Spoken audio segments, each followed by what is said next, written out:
The leaders of the G7 issued a declaration overnight addressing extra support for Ukraine, increasing air defense capacities and long-range capabilities, at the same time as trying to up the pressure on the Kremlin to agree to negotiations. The leaders also called the US-Iran deal, due to be formally signed on Friday, a, quote, historic opportunity. And they also called for an immediate ceasefire in Lebanon, more humanitarian and reconstruction efforts for Gaza, and a diversification of energy supply routes to reduce vulnerability to the Strait of Hormuz, a choke point that was exposed at the height of the Washington-Tehran conflict.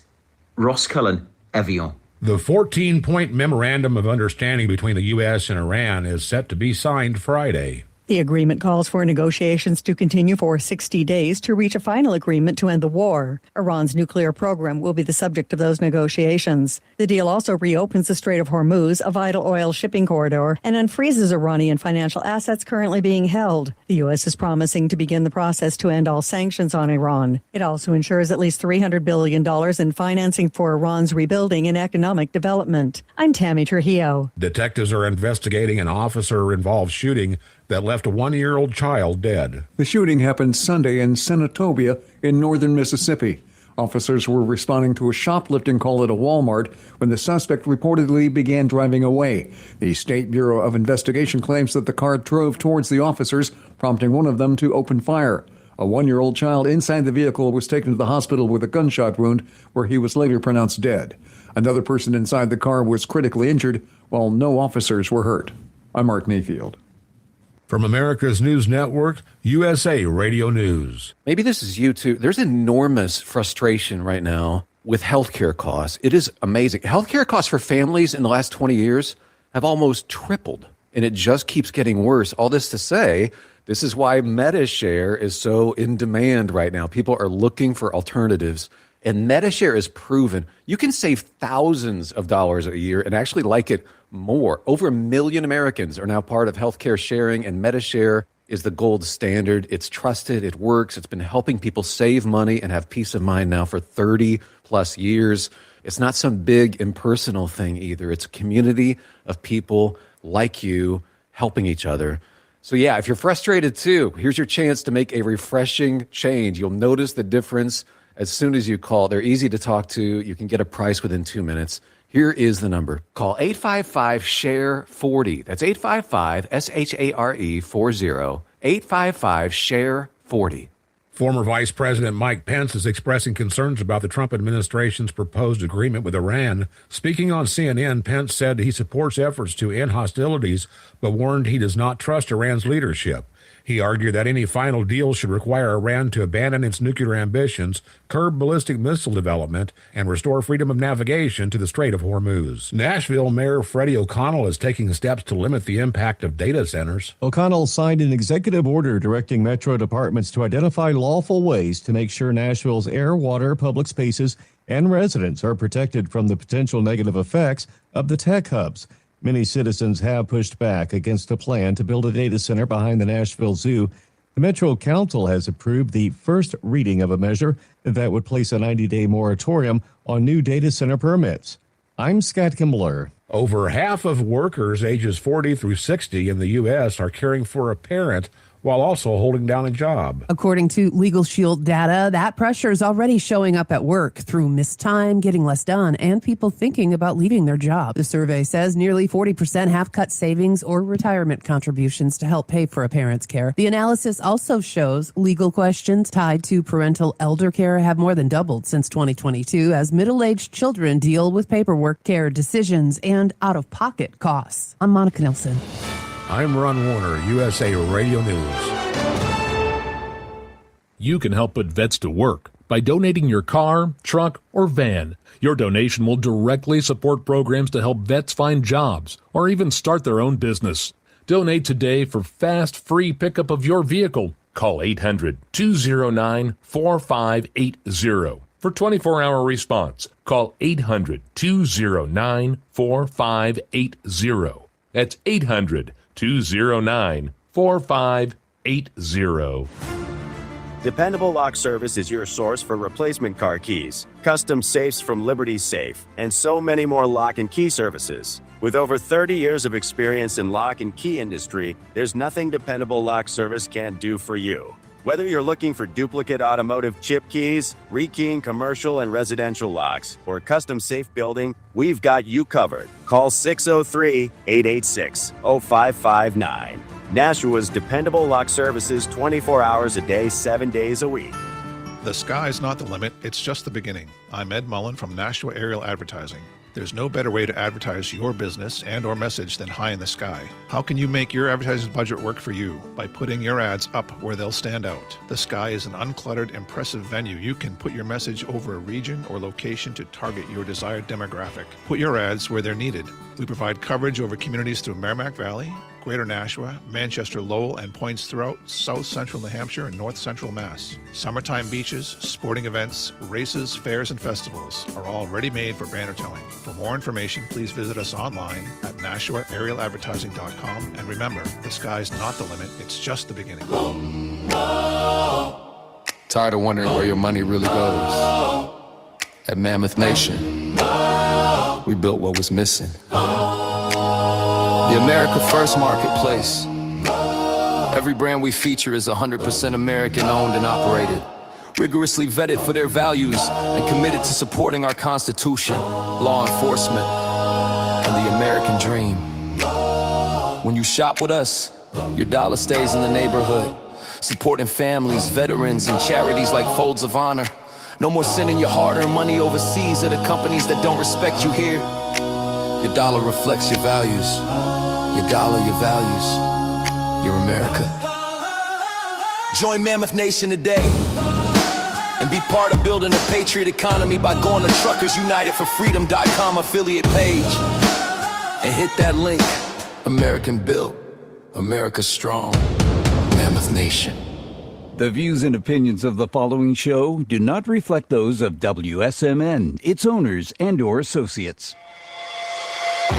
Welcome to the Common Sense Conservatives, a political discussion group about current events and other government-related matters every Wednesday evening from 7 to 8 p.m. Right here on WSMN 1590 AM, WSMN 95.3 FM, and streaming live on wsmn.live. Making sense of the inverted reality we are subject to every day, the Common Sense Conservatives are here to help bring you back to reality. Now, your hosts, Chris Wyatt, Todd McKinley, and John Grover. And welcome back to folks. Wednesday evening, it's the 17th of June, 2026, decades since the Normandy landings on the 6th of June, 1944. My co-host in the studio in Nashua, New Hampshire, John Grosvenor, and out in East Tennessee, it's Todd McKinley, looking like who's the outdoors guy from back in the day? Grizzly Adams, is that the guy? Looking like Grizzly Adams. Grizzly Adams did have a beard. Yeah, he did have a beard. Welcome back to the program tonight, folks. You're joining us in WSMN. We appreciate it. And those who are watching us on, as Todd likes to call it, the interwebs out there, the internet, listening to us on social media. A lot's going on. The agreement has been signed, John. Let me greet you first, then I'll greet Todd. John, how are you doing this evening?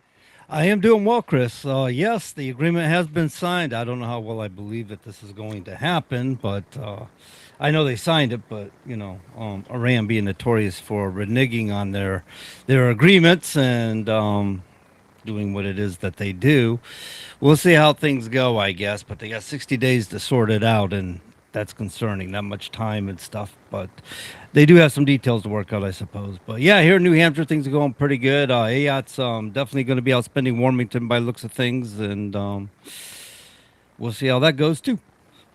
Well, it's a bit like Lucy and Charlie Brown there. We were told it was going to be signed on the 14th on Flag Day and the Army's birthday, which was also Trump's 80th birthday.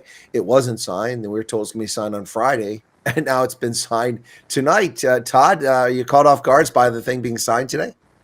Well, I didn't know exactly when it would be signed. And, of course, I knew that they didn't want to give it to Trump on his birthday. I knew that they were going to play, like you said, Lucy with the football and pull it away at the last second. They didn't want to give him a win on his birthday for sure. But we'll see where it goes. Like you said, it's a temporary thing. It's a memorandum of understanding of the way I believe it, right? It's not obviously a full treaty. Obviously, that has to be ratified by the Senate. But right now, it's kind of a glorified ceasefire, in my opinion, at the moment. Kind of a wait and see where we go. Well, Todd, I think that's a fair description of it. I have the text of each of the 14 paragraphs. We'll go through that a little bit later in the program, but I like your description of it. It's glorified ceasefire. And we see how much respect the Iranian mullahs have for ceasefires. They break them moments after they're initiated. So we'll see where that goes. But lots of other things happening. We're rapidly approaching the 250th anniversary of our nation's Declaration of Independence, just days away now. We're getting close, less than a month, just 3 weeks away. And we're all prepping for that. Well, some of us are prepping for it. Most people can't be bothered with it. You know, I got to tell you, Todd, it's a strange situation compared to 1976 for the bicentennial, in which everybody was up for it. It was constantly in the press. It was constantly in the news. It was all over the place. Every business was talking about it. And, you know, I walk around wearing this America 250 shirt, and I think most people don't even know what the heck this thing is, Todd. Right. Yeah. They think it's probably a new brand or something that they're seeing out there. You know, so they're like, oh, let's get on board with this 250 thing, whatever that is, you know, because it's a cool thing to wear, I guess, at the moment. Well, I'm not even sure. Well, it is kind of a brand, but I'm not even sure people even get the whole point of the America 250. It's a shame. Go ahead, John. You bring up a point, Chris. I've seen people on social media going, yeah, it's the 250th anniversary of the United States of America, but I don't feel very patriotic because Trump is president. It's like, dude. I don't care who's president. I feel patriotic for this country. I've always been excited for the 250th anniversary. I thought the bicentennial year was phenomenal. I was just looking at a quarter here recently. Remember the quarter with the Patriot on the back of the quarter? And I was just looking at one of those here recently thinking, yeah, that was a great year. And these people out here crying and whining that they can't celebrate because Trump's president. If that bothers you that much, that Trump's president, that you can't enjoy the celebrations of the 250th anniversary of the signing of the Declaration of Independence, then you didn't love America in the first place. You and I are not the same. Yeah, no, it's a different world these people live in. I don't understand. You see, the thing is that they've never experienced what the rest of the world is like, and never experienced the horrors that most of the world lives under. I've been there. I've done that. And so, but to be honest with you, I didn't need this. I was just as patriotic when I was 15-year-old as I am today, and always felt this country was important. You know, I took great pride in winning the Daughters of the American Revolution contest in my high school when I was back in high school. I was very proud of such an accomplishment, you know. And today, if you mention the Daughters of the American Revolution, a lot of people be scratching their head. What's that? You know, right. It's shocking to see. And this is why societies fail. This is why empires collapse. This is why countries disappear from the map. And if America disappears from the map, it's going to be chaos, because we're not German or Irish or Greek or Slovene or Armenian. We're Americans. So we're black, we're white, we're brown, we're Christians, we're Jews, we're Muslims. We're predominantly Anglo-Saxon Christian. That's true. But what happens to America when America isn't America if that happens? That's something I don't even want to contemplate, Todd. No, I agree with you. You know, it's like, what is the identity? Identity is so many things, but it's a shared values around, you know, a collective idea of what this country is. Reagan described it as, you know, shining city on the hill. Whatever your description is, you know, it's those things that we coalesce around. You know, it's the Constitution. You know, it's again the values that we share as a nation. You know, we put others first. You know, a lot of other nations don't do things the way we do. We self-sacrifice on a lot of things. You know, that's what makes the country great. And that's why we're celebrating 250, not because of Republican or Democrat. It's because of what makes the country great. And like John talked about, and he talks about on a regular. Nothing. No other country has been like the United States. I don't know when, right? I mean, even Rome wasn't like the United States, the way it's set up and stuff. And you know, the thing about the freedoms, the opportunities that this country creates, we are criticized. Countries laugh at us because so many of us have flags in our backyard, flying them off our garage, our home, the side of our house, or some of us are driving around in our cars flying flags representing our freedoms. And they think it's kind of, what's wrong with Americans? Why they feel the need to fly flags? Because, bro, we are the greatest country in the world. We've established the ability of opportunity. People wanted to be us. They wanted to be like us in different countries forever and a day. They wanted the same opportunities we have. People used to migrate to this country for the opportunities we offer, those freedoms that we offer, the ability for them to start a new business they couldn't do in their own home country because they have a caste system there. You know, I mean, this country represents a lot, and it's been the backbone for the globe for the representative of freedom. Well, you could become a Roman citizen and have the privilege of Rome, even if you weren't Italian. And that in some ways is similar to America. But in other countries, that's not the norm. You're not Thai. You know, I get a kick out of these people. They look at me and they say they're German. You're German. You clearly look Pakistani to me. Yes, I'm German. How could you be German? I have a German passport. That doesn't make you German. That makes you a German national subject to their laws and their sovereignty. Right. It doesn't make you German. Now, if you are from Ireland and your mother is from Nigeria, but your father is from Killarney, you can be Irish if you choose to be, because you have Irish DNA as long as you grew up in the culture. But you cannot be English when you are from Pakistan or from India or from Nigeria. You can be a British national. Whereas in America, you can become an American regardless of your origin. And it's a big distinction which is lost on a lot of people. And I take offense to people who claim to be German who are obviously not German simply because they carry a German passport. It's the same thing in Ireland. You're not Irish. Yeah, my ancestors did not look, sound, or behave the way you do. My ancestors were Irish. And Stop it. Stop the nonsense. Well, guys, it's been a busy week. We've got this peace agreement. We've got so much on the table here. Marjorie Taylor Greene is going back crap bonkers crazy. I think today she launched her new program. The grift is on for sure. All these people who claim that they care about the country, then stab the president in the back in a time of war, and then run off and get their own little podcast. Sounds like a familiar movie we've seen before, Todd. Yeah, well, we regularly see it, don't we? It used to be back in the day, people would go write the book, right? They get the op-ed, they get the book deal. But now they get the podcast deal, right? So they can spew nonsense for, 60 shows, 100 shows, however many they can get out, and of course, go on a speaking circuit. And that's pretty much it at this point, right? But, it's a grift. It's all it is. It's an opportunity to throw somebody under the bus. People go into government now, especially for high office, and this isn't across the board, but they go into high office so that they can go out. And it's about the next thing, the next big deal, whether it's the book, whether it's the podcast, whatever.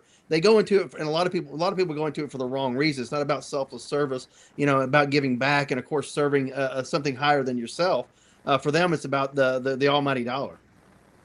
Well, John, it's interesting because I'm not going to say that we've been saddled with Trump, because I'm not disappointed. But for those who are unhappy with Trump, they've been saddled with Trump in no small way because of Marjorie Taylor Greene and her endorsement of Trump and her endless MAGA behavior. And then suddenly she just sticks, it's like Brutus, she just sticks the dagger in the back of the MAGA movement. Does this woman make any sense to you? I think she's back crap crazy. No, and I've said this before with people like Nick Fuentes, Marjorie Taylor Greene, Tucker Candace Carlson. Owens. It feels, Candace Owens. It feels like they picked up some narrative somewhere about anti-Israel. Israel bad. I'm not saying anti-Jewish. I don't think they're being anti-Semitic as much as they're just against the nation. They're of not being Israel. anti-Semitic. So I'll say Candace Owens is anti-Semitic. There's no question. Well, based on her comments. she may be, but I don't really listen to her enough to know if she's, I've if she's not just against seen Jews Tucker or... be anti-Semitic. I've seen him be anti-Israel, but not Semitic for sure. I've seen Tucker be anti-American. Yeah. Hey, he's going to buy a home in Qatar, don't you know? So Tucker Carlson. these guys have got a narrative coming from somewhere that they all got on board with. I don't know if they thought that was the fringe and they wanted to be in front of it, or if they're getting paid. But for some reason, they all have the same narrative, and the narrative is against Trump. Yeah, they're just absolutely demented with it. When someone's the president's doing things disappointing. This peace agreement, very disappointed in this nonsense. His threat to take over Cargo Island, then he did nothing. Another disappointment. But that doesn't mean you betray the country because you throw your toys out of the crib because you're not getting your way. I mean, these people, it's just juvenile behavior. It's absolutely ridiculous. I mean, I don't know what to say about them beyond that, Todd, other than we're really disappointed in the actions and behaviors of some of these commentators. Oh, for sure. But of course, they're never going to satisfy anything that we have to say or what we believe in, for sure. Because for them, it's one crisis to the next. It's one, I guess, prediction to the next. Once it doesn't come through or true, they go on to the next thing. They never rectify or say why something didn't come true that they said the day before. It's on to the next thing, the next big claim. And of course, it's just an ongoing grift. That's kind of funny. Yeah, you're right, because if you make enough claims, sooner or later, one of them's going to come true, and you go, see, I warned you way back then. Yeah, for sure. If you throw enough mud against the wall, something's going to stick. Now, one of my viewers commented in the social media comments, said that it's a memorandum of understanding, not a peace deal itself. Yes, I'm aware of that. But it is Trump himself who has said this is a peace deal over and over again. And that's my point. Overselling something. It's not a peace deal. That's exactly my point. That's why I called it a peace deal, because he called it a peace deal. It is not a peace deal. So I appreciate the comment, but trust me, we're tracking with it. Well, speaking of tracking things, John, the Federal Reserve under Kevin Walsh in his first meeting, 12-0, decided to hold the prime lending rate, or the Federal Reserve rate, even No change, not up or down. They kept it steady. They say they're 2 points higher than the desired inflation target. So what do you think of that? I mean, the rates didn't come down. Trump wanted Wash to get the rates lower, but I think given the pressure of petroleum, which now, by the way, is cheaper than it was before Trump invaded Europe, or not invaded Europe. Yeah, I wish he invaded Europe. It was cheaper than when Trump invaded Iran. When Trump attacked Iran, it was $79 a barrel. Today, it was $78 a barrel. So it's lower. And it's June, it's summertime, when the price of fuel increases. We pay more for gasoline every summer because demand is higher. So now gasoline is going to, well, gasoline isn't yet, but oil is cheaper than it was before we went into Iran. I mean, go figure, John. We were being told that Trump was going to push the price of oil to $200 a barrel. Remember that? Yes, but don't get too excited because, as you said, it is summertime and the reserves are down a little. And these things always take a while to correct themselves when, for fuel prices to come down. So it might be well into fall before we really see. I mean, we may see some drop, but I don't expect a huge drop until probably fall time. We might notice a difference. But then you ramp it up again for what? Winter and cold weather. So we'll see how things go. But it's got to get way below what it is, bro. It can't be, $4, $4.50 a gallon forever and a day. We need to see some sort of relief. Well, I paid $3.49 in Spartanburg, South Carolina, a couple of days ago. Yeah, I think I've been paying a little over $4, but yeah, diesel, man, I'm paying $5.49.9 a gallon. But that's because of the restrictions the EPA and others put on that. Yeah, the refining standards. That's exactly why. I mean, they make it so difficult to use diesel, which sucks because all their stuff gets shipped by trucks and they're burning diesel. So it's terrible, terrible. Here, you brought up the interest rates though, and the thing about the interest rates, people don't contemplate is it's compounding. When you have interest, you have inflation, you don't have deflation. And when you have inflation, it impacts us, those of us who work for a living, it impacts us because we're losing value in our money. Our people's wages keeping up with the rate of inflation, but when it exceeds, it normally would expect to be about between 2 to 2.5% a year would be a normal inflation rate, from my understanding. And when it exceeds that, and over time, it becomes compounding. And it seems to me, since 1980 to present day, it's just over 400%. So $1 today is worth what a quarter was in 1980. That's pretty scary when you think about it. Right. Well, all of a sudden being a trillionaire doesn't look so great, right? Yeah, right. Well, it looks pretty good to me. Yeah, no, still looks good, but yeah, he's got a point. The distinction you want to make there is being a millionaire in 2026 is not being a millionaire in 1976. I think that's yeah, I know. But it's being a trillionaire is still a big deal unless you're in Weimar Germany in 1933 might be a different story. Wheelbarrow loads full of cash and buy a loaf of bread. Yeah, no, I 100% with you there, John. It's crazy. How people don't think in the reality here. So a lot of people they just look at the numbers and go, oh, interest rates 3.5% is 4.5%. You do realize that 30-year loan for a house at 4.5% is hundreds of dollars more per month in mortgage payments and tens and tens and tens of thousands of dollars interest paid over the life of the loan because of that 1% increase. I don't think people realize the big difference until they go to buy a home. They're like, wait a second, I can't afford this. You can't, because that 3.5% is a lot different than 4.5%. Right. It really makes a difference. I think a lot of people don't pick up on that until they get hit with that situation, John. Yeah, that $1 million home you have was worth $250,000 in 1980, basically. But you can have gains in the value of your house depending on market shifts and stuff like that with them wherever it is you're living. But it seems to me you can also lose gains, but it looks like you have gains because of inflation. So if I sell my house, I still have to pay those taxes, even though it was all just inflation, right? So I'm still going to pay the capital gains tax. Well, yeah, and here's the other piece of that too. It isn't indexed so that you get the true value back. See, buy a home, American-owned home. Oh, it's the American dream. American dream. You got to replace that hot water heater. You got to replace that AC unit. You got to fix that foundation that slid because of this, that, and the other. You've got to deal with the flood your base. You got to pay for all that and pay for homeowners insurance. $30,000+ for a roof, Chris. Yeah, for a roof, and you have to replace roofs. And when you sell it, they don't index it to the value of the house when you bought it 40 years ago, 30 years ago. It's not like the $600,000 today that you're going to get for your house is actually $125,000, which is what you paid it for it. So you haven't gained anything in 30 years. And they just hoodwink people. Oh, you're making money. Not really. If you put that money in an investment account, you'd have a heck of a lot more money today than you would have had if you bought a house. I mean, people are going to argue with me all day, these financial planners. But I'm telling you, owning a house is not the great wondrous thing that people claim it is. It's not a bad thing. But the thing is that you don't own your house unless you own it outright. And even if you own it outright, you're still a slave. You're a slave to the taxman. You have to pay property taxes on property you already own. What kind of moronic concept is that? You pay taxes on something that's already yours? If it's paid off, there's no mortgage, it's yours.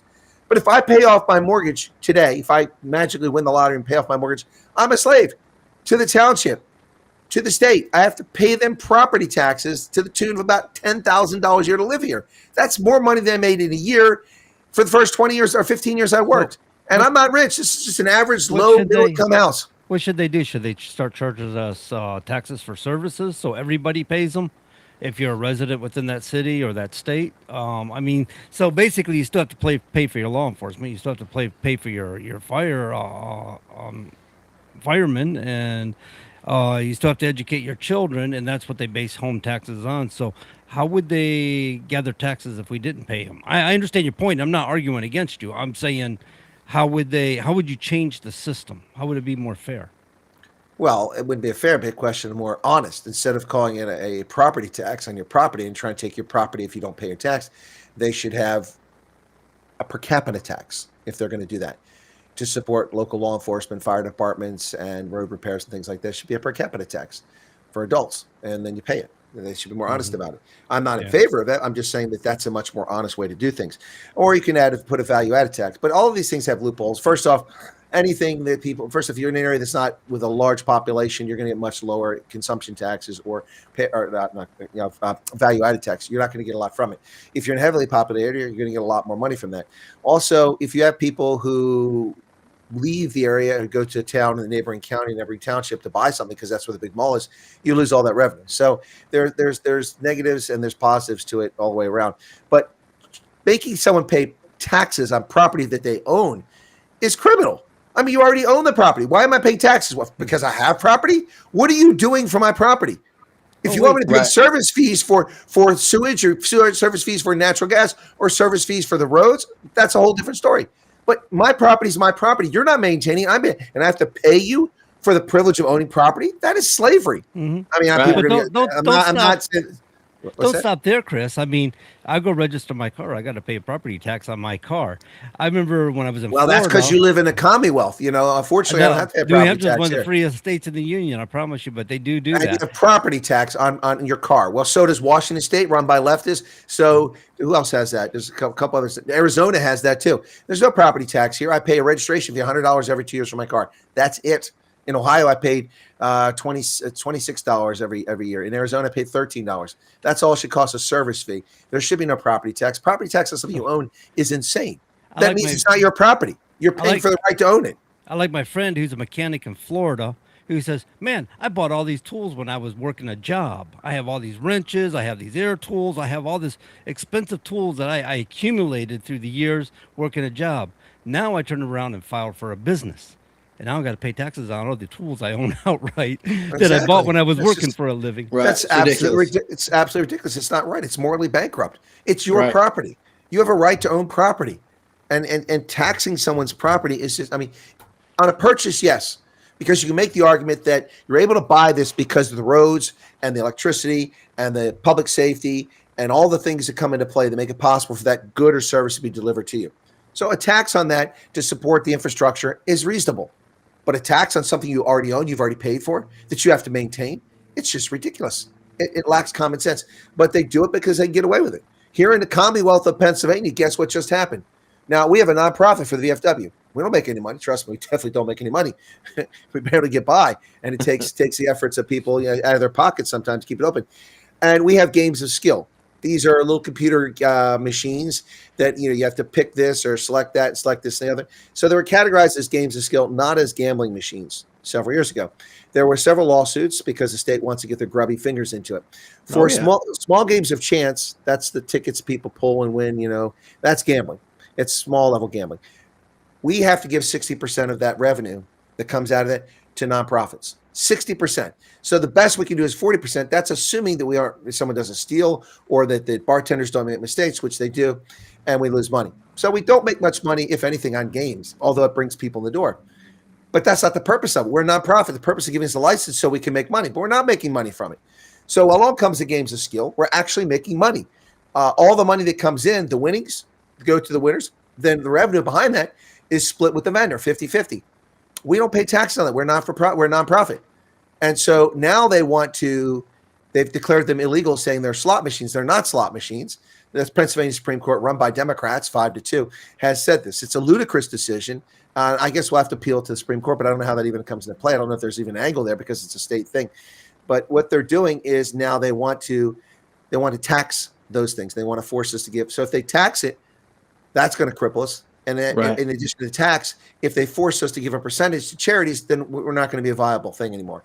And these machines are mostly in nonprofits and clubs and in private organizations. So they're going to kill us. I mean, it's one thing if you go to the gas station, the convenience store that has it, and many of them have them. They're a for-profit business. They can afford for that machine to go away or for them to pay a tax on it. We can't afford that. And this is nothing that they deserve money for. It's just a money grab. And they're going to destroy so many different nonprofit organizations. And they don't care. They don't care because our budget went from $32 billion when I moved here a decade ago to $52 billion. These scumbags in Harrisburg are out of control, spending money they don't have, and burying us in debt. And that's the money they take out of our pockets. That's not even the money that Uncle Sugar gives them on top of that. Show me a state that doesn't have a deficit. Wyoming. Wyoming, one state. I was going to say, I think New Hampshire's running pretty good debt. It seems like all the states, I was looking at that years ago. It seemed like pretty much all the states were running a pretty good debt. I mean, not as bad as the federal government is. Yeah. Tennessee, we also have the problem with the games of chance. The state loves to have that monopoly over anything like that. A Powerball, whatever the case may be, a lottery. The states love to have that monopoly, but of course they'll come after you and indict you, or put you in jail, or put you in handcuffs if you decide to gamble to raise a little bit of money for your organization.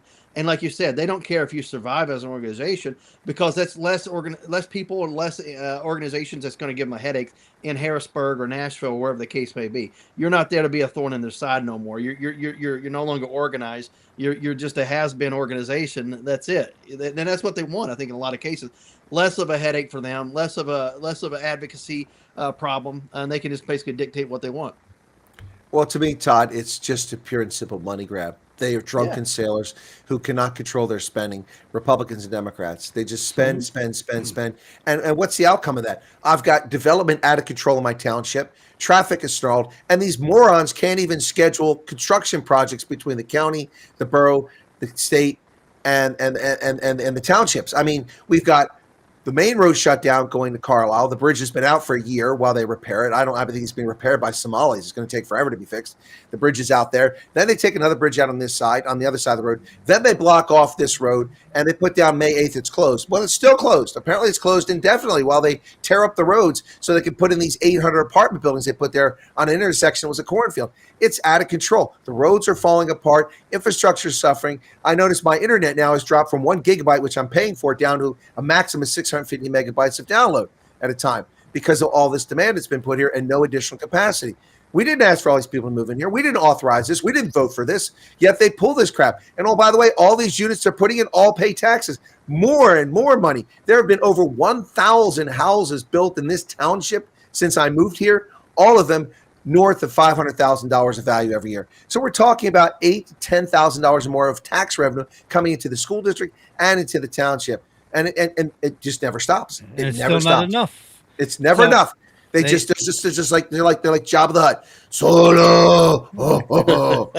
Yeah, they got a term for this too, by the way. It's called creative taxation. They love to. That sounds crazy to me. Sounds very, very confiscatory to me. Like they're confiscating my wealth. Well, yeah. Right. Yeah, right. They're trying to find new ways to create taxes. That's my point. Like you're talking about populate the area, we get more people, we get more taxes, and then we have more money for schools. But then we got more children to educate. We need more taxes. It's cyclical. Yeah, I'm with you. So, guys, I was just in South Carolina just the past couple of days and Georgia. And a South Carolina Homeowners Association, HOA, has shocked the residents by announcing they can no longer be permitted to carry their firearms. What? Huh? Right. They can't even come and enforce it. Come enforce it. Yeah. The management of Forest Pines condominiums announced that the complex's pool, clubhouse, sidewalks, and park areas will be among the places where firearms, whether openly or concealed, would no longer be permitted.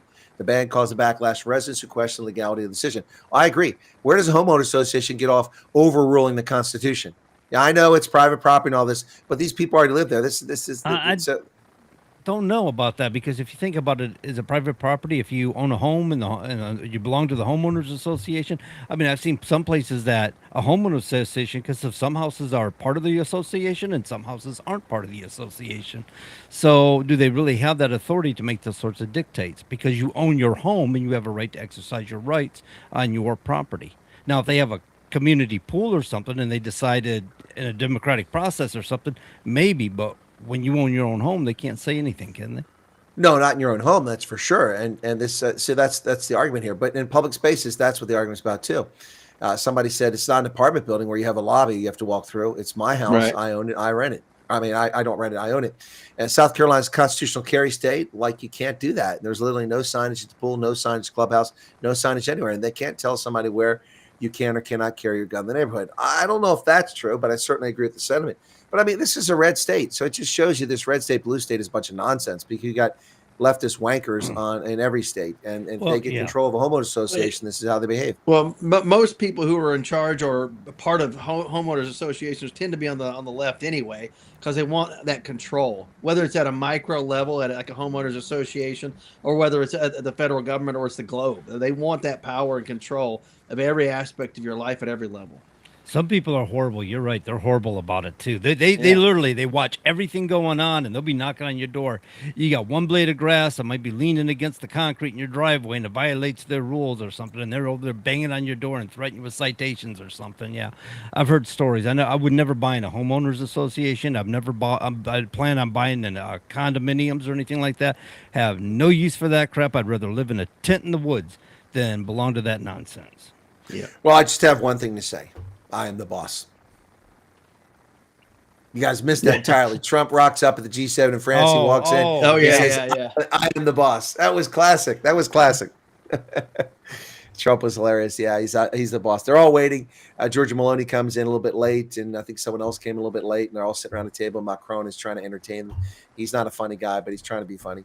And then Trump comes in. Welcome, Mr. President. He comes over and goes, I am the boss. That was just classic. Sorry, Bruce Springsteen. Apparently, you're not the guy. Oh, I'm in charge here. Yeah, that's right. Cap Weinberger and what's his name? I'm in charge here now at the White House. Yeah, there's claiming it and there's doing it. I think Alexander Trump's been Haig. doing it. Yeah, Haig. Yeah, Al Haig said that. I'm in charge. Who's in charge? I'm in charge here. Ooh, that did not have a good look. It looked like a military coup to the reporters. Right, and of course he got the line of succession wrong too. You know. Yeah, exactly. He's not in the line of succession anywhere. And that's that's the thing. Well, anyway, so some people don't know their civics, even though they were former general officers. You know, it doesn't mean they were brilliant. You know what I'm saying? He was a general. So anyway, that's I am the boss. That's what Trump said when he walked in. I thought that was hilarious. Pretty darn funny. I did see. I didn't see the video or anything. I saw a thing in the news as I was flipping through it.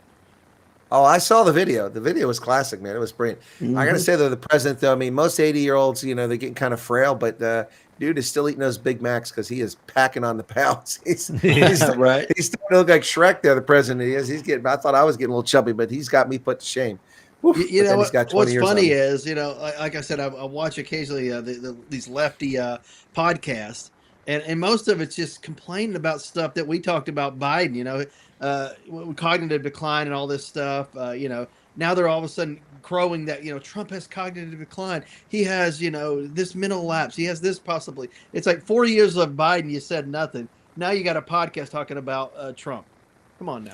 Well, also they lie. They lied to you. They're like at the G7. They're like he went the wrong way. He was just like Biden. No, he walked in the room and he was looking for a seat, and they let him. And they stopped and they said, "Oh, we got to go this way." So he turned and went the other direction because he is going where they directed him to. You know, Biden had a big X on the floor, and they put him right in front of it. He still couldn't find the X. Yeah, right. He'll fall on it eventually. You know, I've been to a number of those events like the G7 and stuff like that, advancing a principle. It's easy with different nations once things are happening to make a mistake in a room to go right when you should go left. It happens. Trust me. I've led many principles a wrong way on an occasion, and I usually walk ahead enough so that way I can make sure that I'm going the right way. Because in the heat of the moment, even though you walk those corridors time after time, whenever you have security, other countries there, it gets tight, and all of a sudden you can miss something. So that's why, you know, it does happen. It's a mistake. It has nothing to do with Trump making a wrong turn, though. No, absolutely. And it's a big difference between Trump and what he does and what Biden was doing when he's completely lost Right. and everyone's walking this way off the stage and he goes And the he's other looking way. like off in the clouds. Yeah. Oh, yeah. That's completely different. Was Yeah, it folks. Obama? Was Obama couldn't find the door to the White House? I don't know about that. I don't recall that. Somebody, I remember he's trying to get in and he couldn't find the door. It was kind of like humorous, but Not here sure. again, disoriented. He was new and stuff, but Well, if you're Obama, it's easy to get disoriented. He don't know if he's actually, a white guy from Midwest or a black guy from a radical country. He just doesn't know. So, folks, you're listening to WSMN, the Common Sense Conservatives, every Wednesday night, 1590 on your AM dial, 95.3 on the FM. And you can catch us on the internet at the Truckers Independent Broadcasting Network or on my channel at Colonel Chris Wyatt on YouTube and other places out there. Thank you for joining us this and every Wednesday evening. We do this every week, even when it's Christmas time, guys. We were here for Christmas, weren't we? That's yes, right. we were. Yep, Christmas night, right? That's right. We sure were here on Christmas night. At least two of us were, Todd. I think two of us. All right. I was going to let that slide, but anyway. Oh, no, it was understandable. He had obligations. Chris and I, we had the ability. He had open presence. That was the obligation. Right. Hey, when you're getting the best of the best out there, you got to be there to get them. Exactly. Anyway, so every Wednesday night, folks, thanks for joining us tonight. We appreciate it as we talk about topics that affect the United States and the world. Listen, if you ever want to know about fake media, Todd, here's the perfect one. One of my viewers, when I was on my program with my South African colleague earlier today, said, "Did you hear what Whoopi Goldberg said about the refugee program?" Said only 3 non-white people have come over, which wasn't exactly what happened. So I did a little research on it after the broadcast. Turns out that Ana Navarro, the Nicaraguan, who has a loud mouth and a waist size bigger than, Shrek there. So he sits in that chair all day eating bonbons or something. Anyway, was I fat shaming? I don't know. Maybe I was. You tell me. Anyway, but Ana Navarro opened up a K-Call and talking J.D. Vance on the dystopian view and said that there are 6,068 refugees have come over since October. She's off by one. It's 6,069. And she didn't say that's through May 31st, which was the case. But I know because I read the monthly report that comes out from the U.S. government, and then I do a video to analyze it every month on the 5th of the month when it comes out or the next working day. So she said 6,068 people come over, and only 3 of them are not white South Africans. In other words, she said 6,666 are white South Africans. Of course, that's an utter bold-faced lie. I was just in South Carolina and Georgia, and over the past few days, I met 3 colored people in Decatur, Georgia. Then I went to Greenville, South Carolina, and met another handful of colored people. And then I went to Spartanburg, and I met 2 black South Africans. And then I went to Monroe, Georgia, where I had dinner 2 nights ago with an Indian family of 4. We're already up to double digits on people of color, and I just did one little trip. Never mind the dozens and hundreds I've already talked to.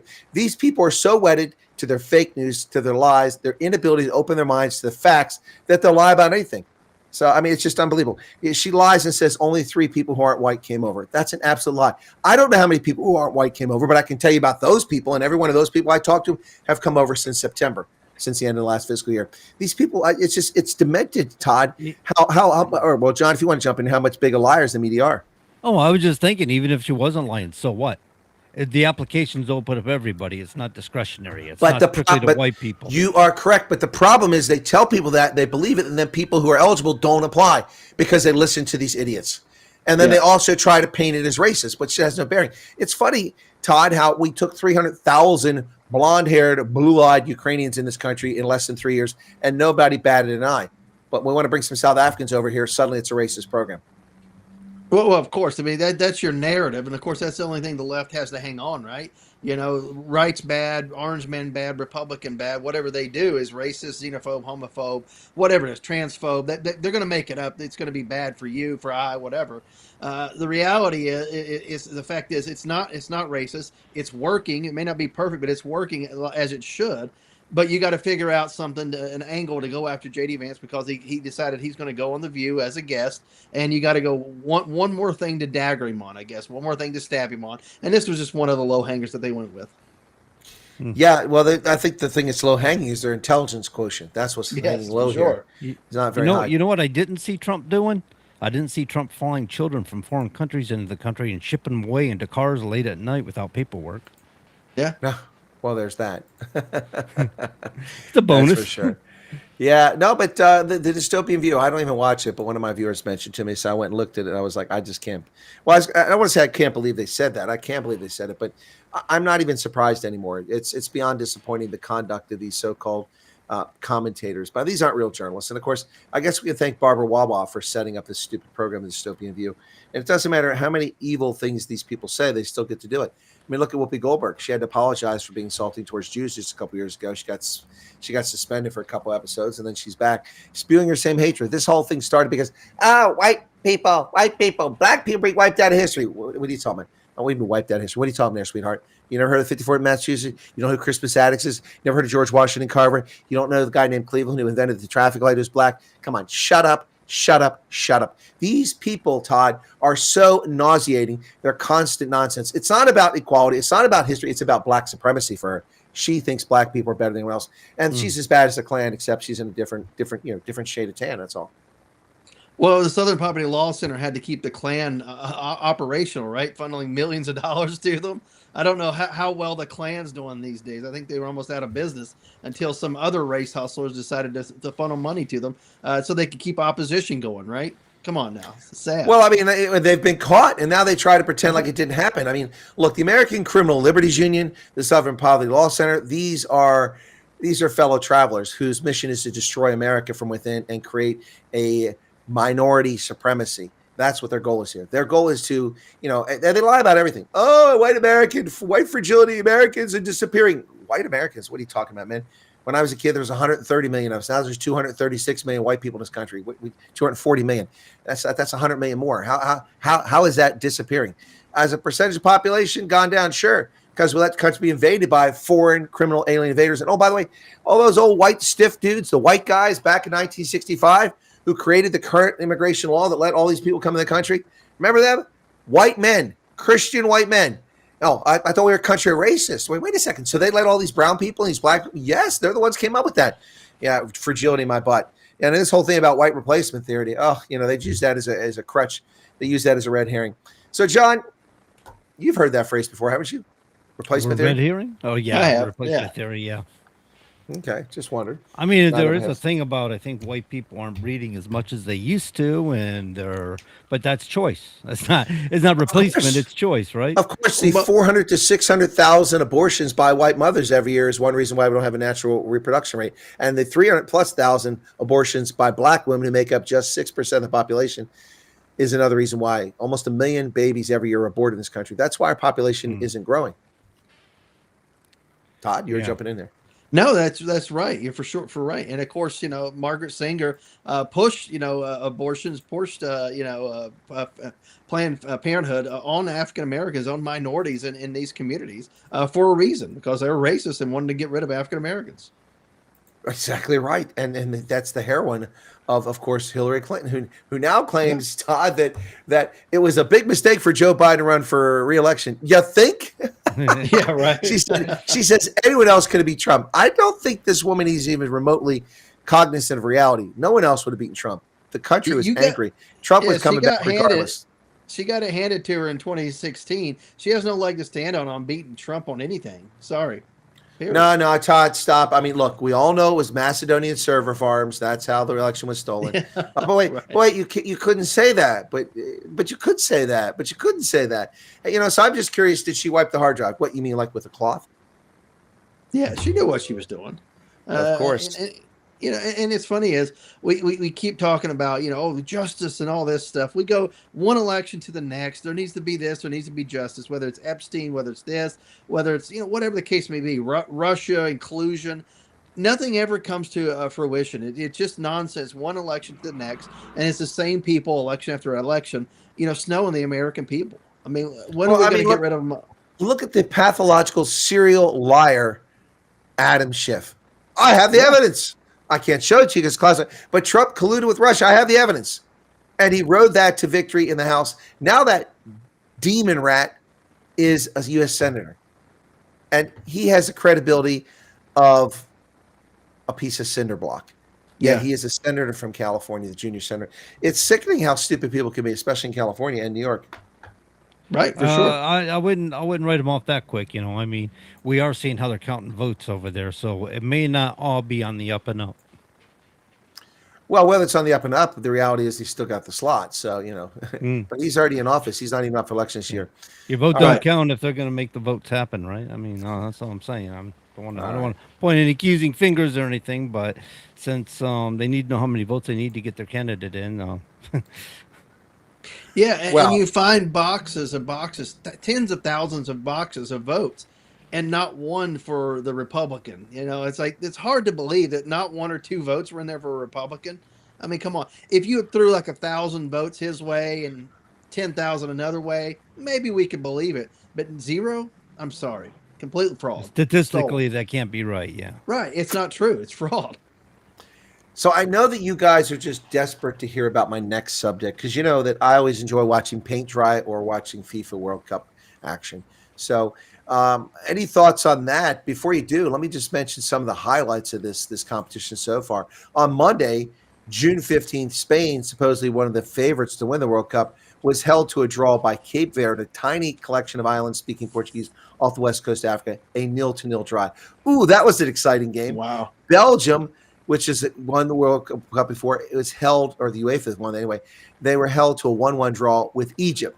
Saudi Arabia held powerful Uruguay to a 1-1 draw, and New Zealand and Iran had a 2-2 draw. So 4 games and nobody won. Four World Cup games on the same day and not a single country won. And then it got a little bit better yesterday as Argentina's Lionel Messi got a hat trick. He's like 38 or something like that, got a hat trick against Algeria. I mean, look, it's 0-0, 1-1, 1-1, 2-2. I mean, come on. I suppose it was Monday. Maybe they weren't ready for the week, Todd. But, I mean, it's like watching paint dry, man.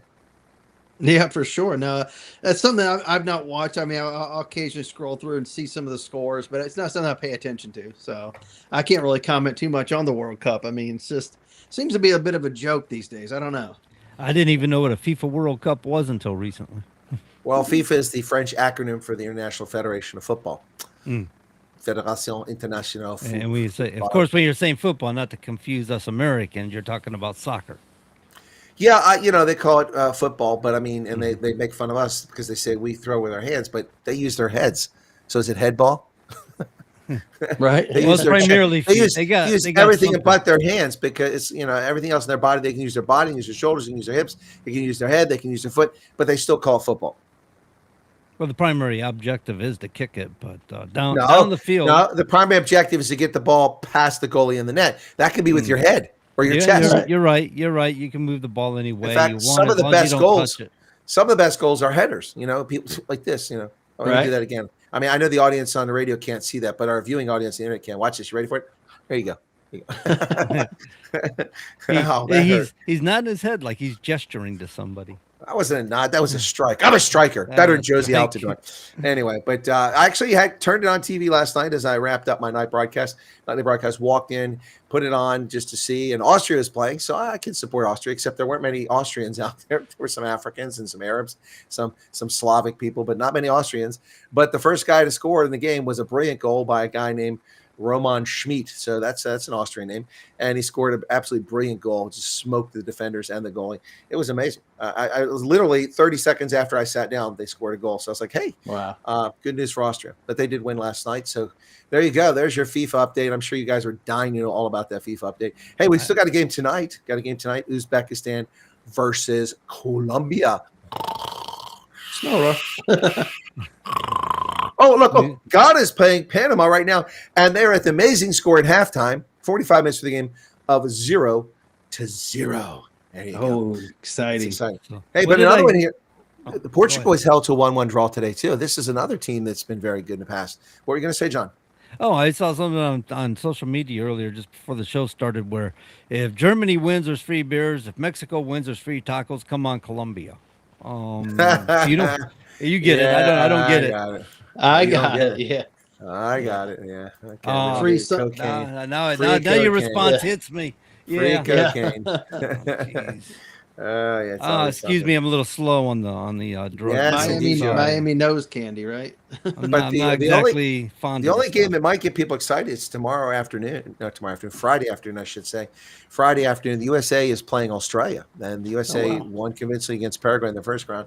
Australia also won, so this sets up a match for who will win that pool in Group D. So, yeah, I mean, I'm not big football, soccer fans, but it's here in America, it's in Mexico, and it's in Canada. So I suppose we could talk about it occasionally.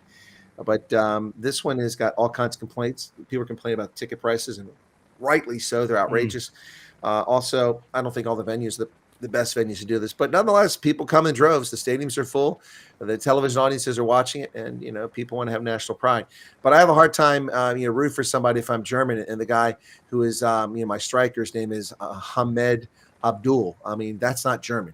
I'd rather see, Sebastian. What's his name there?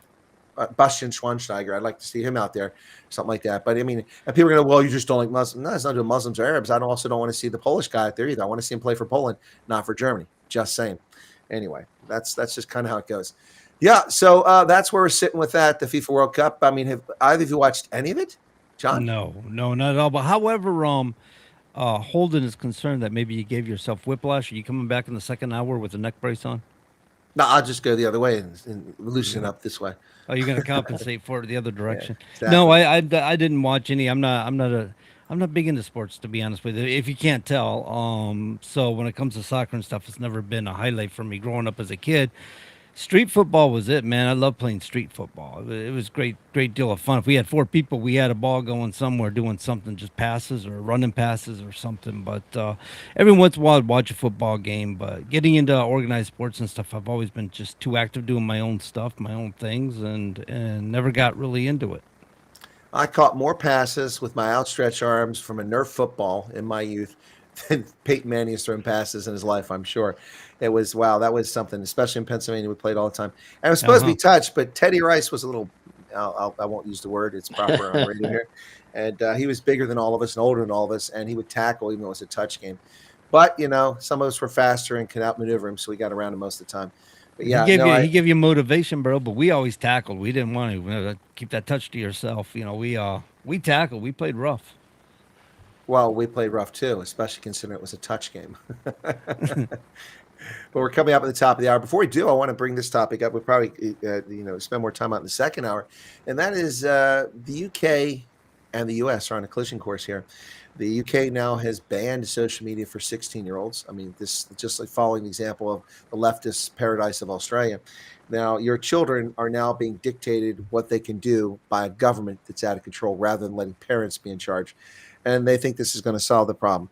I don't know if they've ever met kids, but kids find ways around everything. And simply making a law that will punish parents and take money away from them or put people in prison for the conduct of their children when they're just simply on social media is not something that's going to be helpful. So we'll talk about that in the next hour. But ironically, Todd, England is the land of the Magna Carta. In 1215, the king's authority was circumscribed and limited by the Magna Carta, by the knights and nobles for their favor, not for the whole country. But it began the process of modern democracy today and respect for the rights of citizens. But the UK seems to have no respect for the rights of citizens whatsoever. No, I would agree with you for sure. If you write something on Twitter or social media, for crying out loud, especially if it's against a Muslim, for calling them out on something that they've done, they're going to come shut you down. They're going to come take you away. Be careful. Well, speaking of that, John, did you see the young lady whose sentencing was supposed to be today in France? She was the one that was sexually assaulted, nearly raped by a Tunisian criminal alien invader a couple years ago. And there's been nothing done to him. Then a young woman was raped by a Central African, Black African, who raped her, a French woman. And on television, she said that, basically the biggest threat to French women is Arabs and Black Africans because of their attitudes towards us. And they convicted her of hate speech, and they're going to sentence her to jail for her words when she didn't attack a single person. Here's what I got to say. And your government is also a problem for white women as well, and other people. Is your government, France and England, UK. My issue with that is if men in their countries weren't so spineless, this wouldn't be happening. They need to start standing up for their daughters, act like men, and get the job done for a change. Well, and with that, we'll go into the next hour. After the news, we'll be right back here, folks, on WSM, Common Sense Service. broadcasting from 200 Main Street in the beautiful and historic Masonic Building. This is WSMN 1590 AM and WSMN 95.3 FM Nashua, streaming live at wsmn.live. USA Radio News, I'm Anthony Lucero. President Trump says a developing agreement with Iran could mark a major step towards ending the war, calling it monumental during remarks at the G7 summit in France. Reached an agreement with Iran that achieves everything we set out to accomplish, everything and much more. Ending the current conflict, reopening the Strait of Hormuz. The proposed deal includes a 14-point memorandum and a 60-day negotiation period before the final agreement. Top Democrats say the Trump administration is using the Department of Justice to dismantle the legal immigration system. Illinois Senator Dick Durbin. These changes are not about efficiency. They're about finality, the end of the road for people who've been following the law every step of the way. They're finished. They're about dismantling due process and destroying any means by which an immigrant might have a fair chance at making their case. Durbin says the DOJ plans to reduce the time someone has to appeal their case from 30 days to 10. New Federal Reserve Chairman Kevin Warsh says his focus is on keeping the economy strong after the Fed left interest rates unchanged. Getting monetary policy right, or as near to it as we can do. That is our North Star. Warsh says the U.S. economy continues expanding despite the Iran war, while investors watch for signs of possible rate hikes later this year. President Trump is signaling he may move to reimpose sanctions on Russian oil as the G7 summit refocuses on the war in Ukraine. The comments come as leaders discuss tightening economic pressure on Moscow while also balancing global energy market concerns. Trump says additional measures could come quickly depending on developments in the war. Wall Street took a tumble. At the closing bell, the Dow Jones Industrial Average plunged 507 points. The S&P 500 fell 91 points, and the Nasdaq was off 354 points. I'm Sarah Lee Kessler. From America's News Network, USA Radio News. Maybe this is you too. There's enormous frustration right now with healthcare costs. It is amazing. Healthcare costs for families in the last 20 years have almost tripled, and it just keeps getting worse. All this to say, this is why MediShare is so in demand right now. People are looking for alternatives, and MediShare is proven. You can save thousands of dollars a year and actually like it more. Over 1 million Americans are now part of healthcare sharing, and MediShare is the gold standard. It's trusted, it works, it's been helping people save money and have peace of mind now for 30 plus years. It's not some big impersonal thing either. It's a community of people like you helping each other. So yeah, if you're frustrated too, here's your chance to make a refreshing change. You'll notice the difference as soon as you call. They're easy to talk to. You can get a price within 2 minutes. Here is the number. Call 855-SHARE-40. That's 855-SHARE 40. 855-SHARE-40. Tired of wondering where your money really goes? At Mammoth Nation, we built what was missing.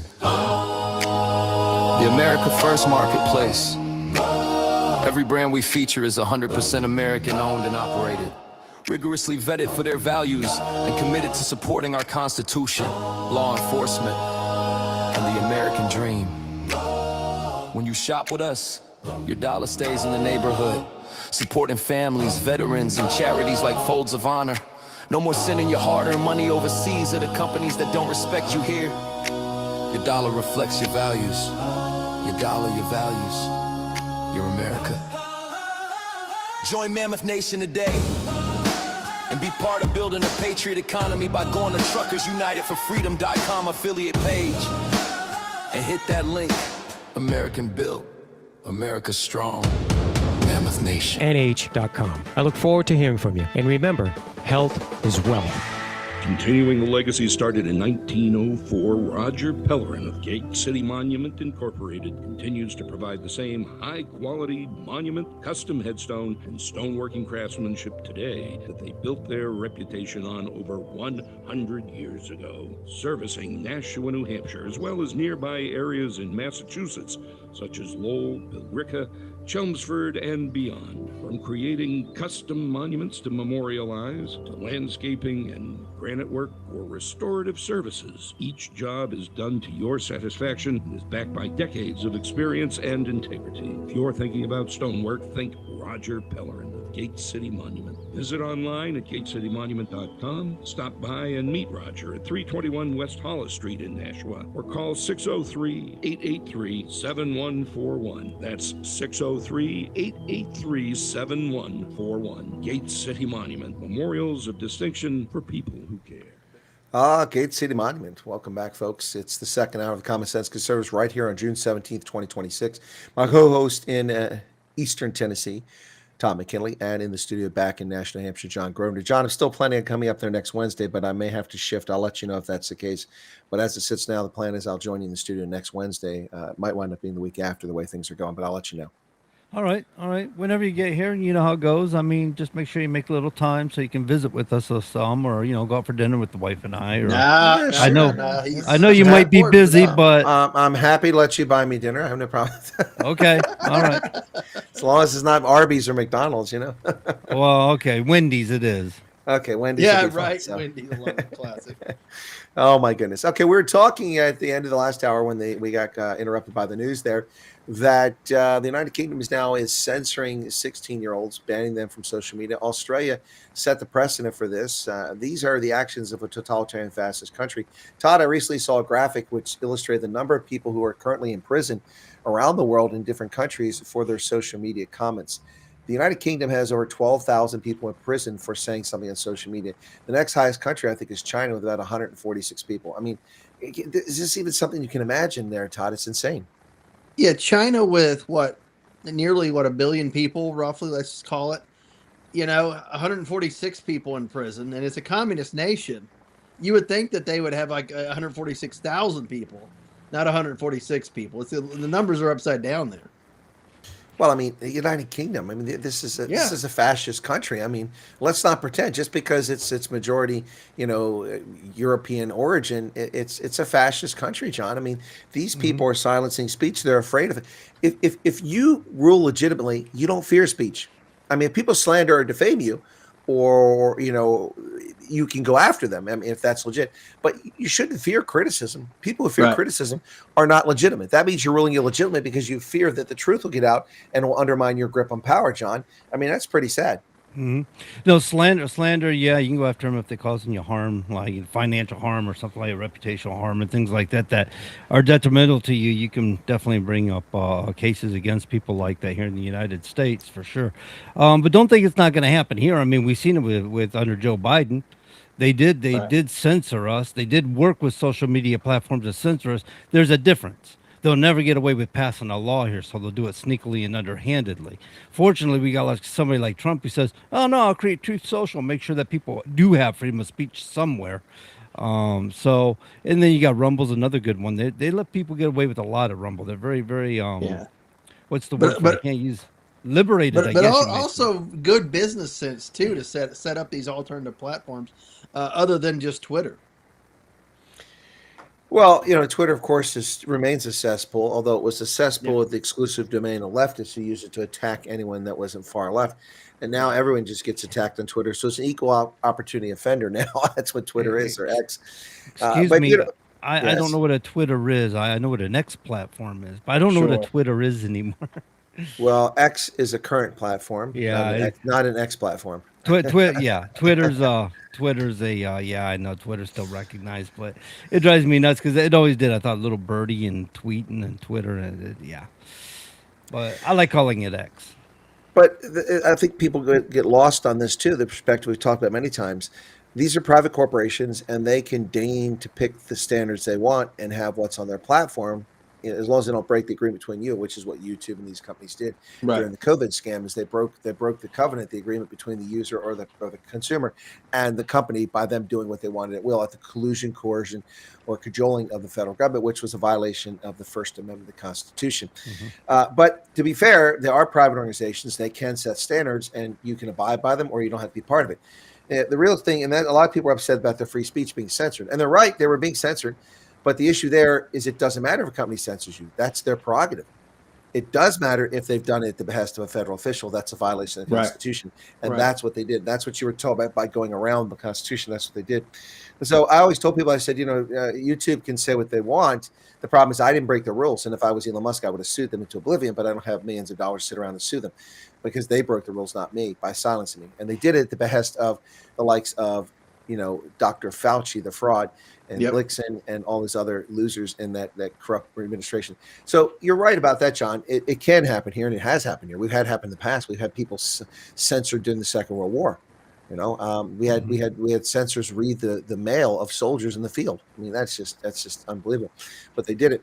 So the point I'm making here about England and Australia is that they, the state, are deciding that they are the ones that should decide what your children can and cannot see, and it's their responsibility to punish you should these kids get a hold of something they shouldn't see. That is just wrong, Todd. I mean, that is something that's not the state's purview. That is the private citizen's purview for their progeny. Would you agree, Todd? No, yeah, you're absolutely correct. Should be the parents deciding. Although I think there's a lot of just garbage that's on social media, and I'm not talking about just the stuff that we spout off about. I mean, there's just sick stuff that's out there for sure. But the platform should clean up the sickness that's out there. Whether it's human trafficking or sexual exploitation, things like that. The platform should clean that up. But most everything else should be maintained by the parent for sure. Well, I mean, the bottom line here, John, is that these organizations are responsible for reporting and or monitoring or removing criminal content. But free speech, John, they should have no say in. Exactly. Okay, when you talk about parents, there is a such thing as parental rights. It's an actual true thing. It is your right as a parent to oversee your child's educational upcoming well-being, health, and stuff like that. That's your right, and that's actually your obligation as a parent. It's not a state right. It's not a state responsibility unless you're negligent as a parent. And what's become a problem is the courts were actually, a while back ago, I was reading that the courts or some members in the courts were debating about reducing that right. I don't know how you take a right and reduce it to a privilege. But they were looking because due to the state of our country today with so many parents acting negligent, drug addictions and things like this, that they may actually have to reevaluate that right. How do you reevaluate a right? I'm not exactly certain, but it's ridiculous because the federal government has a job to look over the welfare of the nation, right? The General Welfare Clause wasn't exactly about making sure you have enough money to live on. The General Welfare Clause was to look over the general welfare of the nation. Funny how it follows defense, right? And so it seems to me the federal government and state governments have a responsibility to reduce the drug flow within the United States of America and within state borders, to reduce human trafficking, to reduce black market arms trafficking.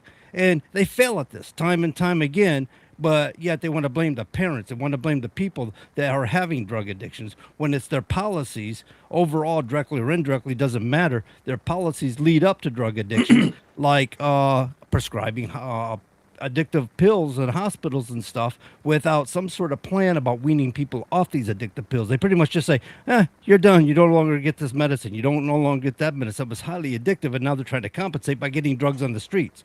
So you got to get the darn drugs off the streets if you want people to be able to live normal lives and raise children in normal manners and ways, Well, there's three legs on that stool when it comes to the opioid crisis, and that's Congress, the pharmaceutical industry and physicians, as well as the patients themselves, all bear responsibility for that mess. Right. But one of the viewers here says Elizabeth Warren wants her ultra wealth tax on Elon to fund child care for 3 to 4 year olds as the government seeks to have infinite access to confiscate private property, weaponized legislation. Well, I don't disagree, but Fo Kahanis has zero credibility. First off, she had the audacity to go after Elon Musk a couple years ago saying, these ultra rich like Elon Musk who don't pay their fair share of taxes. Hey, sweetheart. Elon Musk paid $13 billion in personal income tax a couple of years ago after selling a stake of his in Tesla. $13 billion in tax. That is more income tax than any American has ever paid in their entire lifetime throughout the history of this republic. $13 billion in a single year. And he paid every penny of it. And she has the audacity to say he's not paying his fair share. I mean, people will never make that kind of money in a lifetime of lifetimes, and he paid it in tax in a single year. She needs to shut her cake hole and go home. Todd, you have to comment on this? No, no, I agree with you 100%. Yeah, Elizabeth Warren. I mean, like, who is she to judge anybody, for crying out loud? And then to Well, think, go ahead. Well, I was just gonna say, the thing about it is they're trying to deflect to Elon Musk and people like Elon Musk tax the rich attitudes. But the fact of the matter is they're not doing their responsibilities, their financial responsibilities of managing the money or the revenue streams they take in with taxes to spend within their means. It's always we got to tax for more instead of just managing what you've got and work within the boundaries of what you got and stop putting the burdens, the unnecessary burdens, on the American people.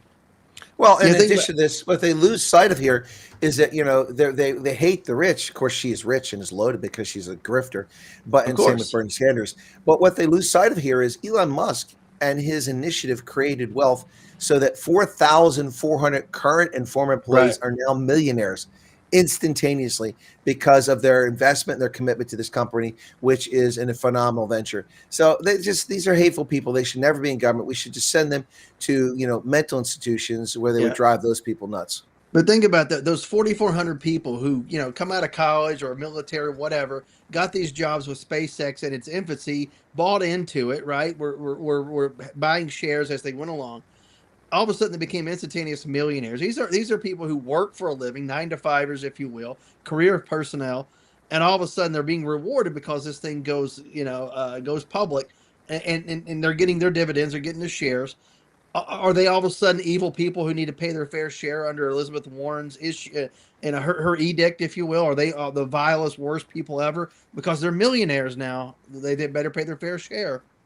I mean, come on. Class envy is not a good look, especially in America where we value merit and individual effort. And this is what they want us to do. They want us to be loser Europeans, to stagnate, and our economy be burdened by illegal aliens. That's what they want here. So let's shift it, guys. We've got a little under 40 minutes left here. Let's talk about this U.S.-Iran agreement. I'm going to read each paragraph, and then I'll get your take on this. You guys ready? Sure. Go ahead. All right, paragraph 1. The United States of America and the Islamic Republic of Iran and their allies in the current war, by signing this memorandum of understanding, declare the immediate and permanent termination of military operations on all fronts, including in Lebanon, and undertake from now on not to initiate any war or any military operation against each other, and to refrain from the threat of use of force against each other, and ensuring the territorial integrity and sovereignty of Lebanon. The final deal will confirm the permanent termination of the war on all fronts, including in Lebanon, and other provisions of this paragraph. All right, seems like Lebanon is a big part of this agreement in the paragraph 1 there, Todd. Todd just muted himself out all of a sudden. Oh, okay, John. It looks like they want to include Lebanon as a big part of this. So my issue with what I'm seeing here, if I'm not mistaken, is that Trump is speaking for his ally. So this agreement's supposed to be for the United States and Israel, and I'm not hearing that Netanyahu's getting a voice in this. So I'm a little concerned that Netanyahu's going to throw up a middle finger at some point in time and say, I have a right to defense, I have a right to act, and I have a right to defend my country, and I'm going to do what I need to do. Screw your agreement. It's going to throw a wrench into the works and become a problem. Well, my problem with that, not with your comment, John, which I agree with, my problem with this, now that Todd's back, I'll get in before I forget it and have a senior moment here, is that this tacitly endorses that Iran is a regional superpower. Iran has regional influence because we are accepting that Iran demands that Lebanon, which has nothing to do with Iran, be part of it. And the only reason Iran would want that is to support their proxy, which is used to murder Jews and Christians in Israel. So by doing this, we have acknowledged that they have a right to influence affairs in Lebanon, and they have no right whatsoever. They must be punished for supporting that organization. Todd? No, I would agree with you for sure. And like you said, tying in Lebanon, like they're not a local hegemony, if you will, regional hegemony. Iran, you're out on an island on your own, if you will. You're surrounded by Arab nations. Israel's aside. You're surrounded. You don't get to push your will around, for crying out loud. But do you guys feel like maybe Iran does have quite a bit of influence with the Arab nations? I mean, they are funding terrorist organizations within Arab nations and keeping a lot of the conflict going. So, well, we'll get to that in a bit when we get through these paragraphs to determine whether that's part of the agreement or not, that they have to stop funding terrorists. Well, it's a reality that the Iranians will side with Shiites every time, unless there's no Shiite useful idiot, then they'll side up with Sunnis. So it's not a question of Arabs; it's a question of religion. That's There you the go. issue. Yeah, you're correct. Yeah, Sunni Shia. Yeah, that's the biggest issue right there. Going back to when And they're Muhammad not left the earth, right? they're not above aligning themselves with Sunnis if they have to eliminate their enemy. That's what they've done with Hezbollah. So Hezbollah and Hamas and the Houthis, the evil triad of H's, it's H cubed. It's they'll do what they have to murder and wipe out and destroy anyone who is not Muslim. The old saying you're referring to is the enemy of my enemy is my friend. Yes, it's right out of the Arthur Shastra. This is a primer for your geopolitics from the Indian subcontinent, the Arthur Shastra, which basically says, I will make allies with everyone around me so I can attack this neighbor. And when I've done that one, then I'll abandon one of them and attack the other one with all the allies until there's no one left and I'm in charge. And that's the same approach that they'll take. They don't have any compunction against using other useful idiots to achieve their means. And that's what they do. They absolutely do it. Okay, that's paragraph 1 of the agreement. Let's go to paragraph 2. Paragraph 2, the United States of America and the Islamic Republic of Iran undertake to respect each other's sovereignty and territorial integrity and to refrain from interfering in each other's internal affairs. Okay. Todd? Yeah, right. I don't know how long that's going to last. I mean, even on its face, even though they can maybe do it in the media, but it's not going to happen. They're going to keep interfering. You have intelligence capabilities that are going to be interfering. So it's a ridiculous statement. It's nice. It's not going to happen. John. Sounds like the creation of confederation, but like Todd said, it's as confederations go, many times there's a breakdown and there's a lack of respect, and so you're going to reiterate what Todd said. You're going to see violations of that agreement probably in a short period of time, I'm sure. Yeah. So my issue with this clause, this paragraph, is that it treats Iran as if it's an equal co-belligerent. It's not. It's a evaporated, destroyed belligerent, and we should be pushing unconditional surrender terms on them or bombing them into the Stone Age. This gives the appearance of legitimacy to Iran, and they are an illegitimate terror state. And that's the problem I have. President Trump is making a huge mistake by having this agreement. So that's my take on it. Paragraph 3, the United States of America and the Islamic Republic of Iran commit to negotiating and achieving the final deal in a maximum of 60 days, extendable with mutual consent. Extendable with mutual consent. So what's the point of even giving a deadline of 60 days, Todd? Yeah. Well, I put a timeline on it. I mean, for crying out loud, like you said, it should be unconditional. But I think we're to the point where either we have to push it to where we bomb them to the Stone Age and get unconditional surrender. But at what point are they going to surrender? Years from now, decades from now, who knows? I think they want to take what they can, consider it a win, and move on. John. So if you guys heard me from time and time again, I've said that we've got to wipe out this regime, give Iran a chance. I don't know how that works entirely, how that constructs, but give them a chance to redemocratize or come up with a new sort of government in which they can be more allied in the globe with other nations, as opposed to this theocracy they've been living under that's been of an apocalyptic mindset. So that's an issue that's not being addressed here. But the timeline, you do need some sort of deadline, right? And if you're going to extend it, you're going to extend it. But you do need some sort of timeline to work with. Otherwise, it becomes less and less important over time, and you never get your goals achieved. So I don't have an issue with the timeline so much, but what I have an issue with is what happens between now and 60 days, or if they extend it. Well, I mean, the fact that they can mutually extend it shows that the timeline's a joke. That's my problem. I have a problem with the timeline being 60 days or 30 days or 9 days or even 6 months. But the fact that you can mutually extend it means that you're not serious about it. You're both playing for time. You're playing a game. So that's my issue with this here. Mm-hmm. But I mean, I do appreciate that there is a timeline attached to it. I mean, after all, we are still waiting for the peace accord for the Korean War that ended in 1953. Yeah. We just have an armistice. We don't have a peace agreement. So I appreciate that they want to put a time limit to it, but I'm not impressed by what they've done. All right, paragraph 4, gents. Immediately upon signing of the MOU, that would be today, the United States of America will begin the removal of its naval blockade and any disturbances or impediments against the Islamic Republic of Iran, and will fully end the naval blockade within 30 days. During this period, the traffic of vessels will be in proportion to the numbers of pre-war traffic being restored by the Republic of Islam. Islamic Republic of Iran, excuse me. The United States of America further undertakes to remove its forces from the proximity of the Islamic Republic of Iran within 30 days after the final deal. I got all kinds of problems with this one. Go ahead, Todd. No, I agree with you. I'll let you go ahead.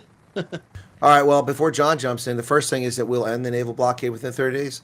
Well, Don't put a why? time on it. The Iranians, well, they're going to want some sort of deal, but the Iranians are on their knees. That's why they're even coming to the table with this.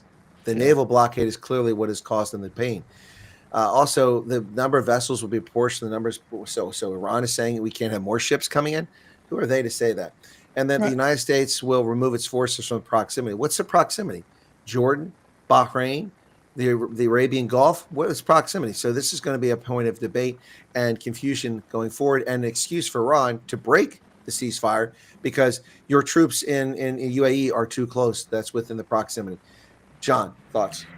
Yeah, no, you nailed it right when you said that they, because of the fact that they're coming to this, shows that they're in a sign of weakness, and that we should probably be capitalizing off that instead of trying to placate towards them. We weren't supposed to be placating. We were supposed to be a show of force or an act of force against them for what they've been doing. So placating is not in our best interest, I don't think. So why do you think that we are placating? Why do you, is it that Trump just wants out of this deal now? He wants to close this up and get it wrapped up, or is something else going on? Is it being influenced by our elections, or why would we take these sorts of course of actions when it's not absolutely and totally necessary? And I realize there is a lot of public pressure, media pressure, and political pressure on Trump. So that may be part of it too. Well, aside from a concern for losing votes in the midterm, Trump should have no pressure put on whatsoever. He's a lame duck president. He can't continue after this, so he can do what he wants to do within the confines of the law. He doesn't worry about a re-election campaign unless he wants to be a Supreme Court justice, and that's an appointed position, or he wants to run for vice president or governor of Florida or something like that. So he should do what he wants to do as long as it's within the confines of the law. And the bottom line here is that we are giving legitimacy to Iran that doesn't deserve it, and that should be stopped. All right, gentlemen. Paragraph 5. Upon the signing of this MOU, the Islamic Republic of Iran will make arrangements using its best efforts for the safe passage of commercial vessels with no charge for 60 days, only from the Persian Gulf to the Sea of Oman and vice versa. The traffic of commercial vessels will immediately start, and considering the need for removing the technical and military obstacles in the demining of the Islamic Republic of Iran will be instated in 30 days. The Islamic Republic of Iran will conduct dialogue with the Sultanate of Oman to define the future administration of maritime services in the Strait of Hormuz in discussion with other Persian Gulf littoral states in line with applicable international law and the sovereign rights of coastal states. That doesn't say that they're going to put fees in there, but it certainly implies that. The key line here is no charge for 60 days only. After that, Iran may be able to impose fees. I'm sorry, this is international waters, and they have no right to do that. It's in clear violation of national maritime norms, Todd. And how the hell do we fight a war where we destroy the Iranian military capacity, put them on the brink of obliteration, they finally come to the table, and we let them start charging fees in international waters? I'm confused. Right, yeah, so they can go back and fund their, drones, nuclear technology, and things of that nature. And also, I don't even know if this MOU gets into the nitty gritty of any of their rich uranium or anything like that out there that's weapons grade at the moment. But I'll let you. Well, we're getting to that. We're working our way through that. But the point here is that this is international waters. That'd be like me charging ships to transit Antarctica. You have to pay the Wyatt Defense Fund because you went to Antarctica. They have no right to that. No right to that. It's international waters. That's not their territorial waters. And to charge ships at sea tolls, that's not normal. That's what pirates do. This is a behavior. This is a behavior of Iran during the course of this action, right? So they have been trying to do this. So my take on what I'm hearing so far is that during the course of these 60 days, they will not be allowed or tolerated to do so. I'm going to bank on or think that when the treaty comes to be signed, it will be in there that Iran will not be allowed to charge fees because, as you said, Chris, it violates international law, international maritime law. Yeah, exactly. So, yeah, I think it'll be in the treaty within itself. This is just a standby until that time comes. Well, I mean, this is an awful lot to let the Iranians claim that they've won here. I see you're not satisfied with what you've seen so far in this. No, in fact, it's getting progressively worse. Paragraph 6, gentlemen. The United States of America undertakes with regional partners to develop a definitive mutually agreed plan with at least $300 billion U.S. for the reconstruction and economic development of the Islamic Republic of Iran. Mechanism for the implementation of this plan will be finalized as part of a 60-day deal. All required licenses, waivers, and permissions needed for the relevant financial transactions will be granted by the United States of America. Todd. Yeah, it seems to me like you poo-pooed Obama's deal, and now all of a sudden you want to give him $300 billion. This is worse than what Obama gave him. Not a win here. This is a major loss for the U.S. Come on, what are we doing? John. That's a deal that should have been reserved for after signing of the treaty. It would be more of an incentive to get us there to the final goal. To do it now is giving them the ability to use monies to create more arms for themselves. I don't know if they can do it in a hidden fashion that we would know about it, but it's meant to help them rebuild for damages that were caused during the course of these actions. I understand that, but keep it and hold it as an incentive. Don't just toss out money out there like it doesn't mean anything. I understand. Wait a minute, he doesn't have $300 billion. He's not the trillionaire in the world. So you think he'd be able to comprehend this a little bit better? I mean, what has he got? $4 billion, $3 billion to his name? I mean, he understands Trump? money. Yeah, so he should understand He's got money. about 10, I mean, 10 billion to his name, depending what source up you to believe. 10 now. Well, he has been the president for a while. True Social generated almost $6 billion of wealth for him. Oh, nice. See, it turned into something. I remember at the beginning. Of course it did. Yeah. Yeah. Well, look, guys, I mean, this is simply not acceptable. We've defeated them. We should be giving them $300 billion, and it's in support of the Islamic Republic of Iran. Giving support to Iran under a democratic elected government in the Western world to rebuild itself is one thing, like we did with the Marshall Plan in Europe. But we are going to, no pun intended, marshal a plan to raise $300 billion for the mullahs so they can fund the Iranian Revolutionary Guard Corps and attack their neighbors and fund their proxies in Lebanon, in Israel, and in Yemen. No, unacceptable. I've got nothing but problem with this so far. All right, paragraph number 7. The United States of America undertakes to terminate all types of sanctions against the Islamic Republic of Iran, including the United Nations Security Council resolutions, which we have no control over, the IAEA Board of Governors resolutions, which we have no control over, and all unilateral U.S. sanctions, primary, secondary, in an agreed-upon schedule as part of the final deal. The Islamic Republic of Iran and the United States acknowledge the critical importance of the sanctions termination issue above mentioned and express their intentions to immediately address those issues in the negotiations in order to achieve mutual agreement on them. So is it wise to remove the sanctions in order to achieve peace there, Todd? I don't think so. I think you're not going to get anything there. You're going to allow them to be able to rebuild their nuclear program, their drone program, whatever the case may be, intelligence infrastructure, and you're going to give them $300 billion to fix their own network, whatever the case may be, their own infrastructure.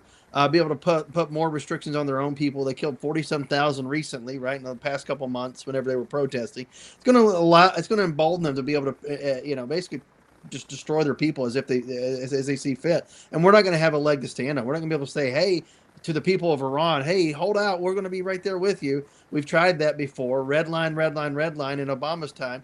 Now all of a sudden during Trump's time, here's $300 billion. We're not here to help you. You're screwed, basically. Well, I mean, Trump was upset for years, and rightly so, complaining that Obama sent $1.7 billion to Iran. Yeah. Now we're going to give them $300 billion after we beat them to death, and we spent $28 billion of our own money fighting the war. It doesn't make any sense, John. No, it doesn't make sense. I see it as a good faith measure, but and we can always re-sanction. I mean, we can always put sanctions on them again if we need to. And also, this treaty has to go through Congress when it is agreed upon before it can be enacted. So I don't know. There's still a lot to go here. There's a long way to go, but all I see here is maybe a good faith measure. And see, he tried to create incentives, right, to get them to the table, because that's what he wanted. He wanted them to come to the deal. So I think these are incentives he's created to get them to the table. Some of these incentives should be held out for the treaty within itself, I think. But yeah, I don't know, man. He's giving a lot. Like you said, we've overpowered Iran.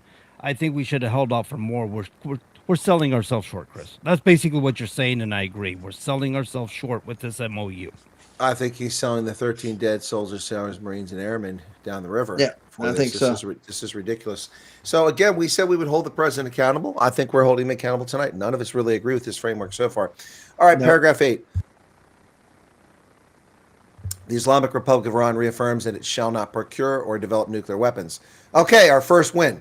Our first win. United States of America and the Islamic Republic of Iran have agreed to resolve the disposition of stockpiled enriched material pursuant to the mechanism that we mutually agreed upon in accordance with the schedule mentioned in paragraph 7, with the minimum methodology to be drawn down blending on the site under the supervision of the IAEA. The two parties also agreed to discuss the issue of enrichment and other mutually agreed matters related to the Islamic Republic of Iran's nuclear needs based on the statutory framework being agreed upon in the final deal.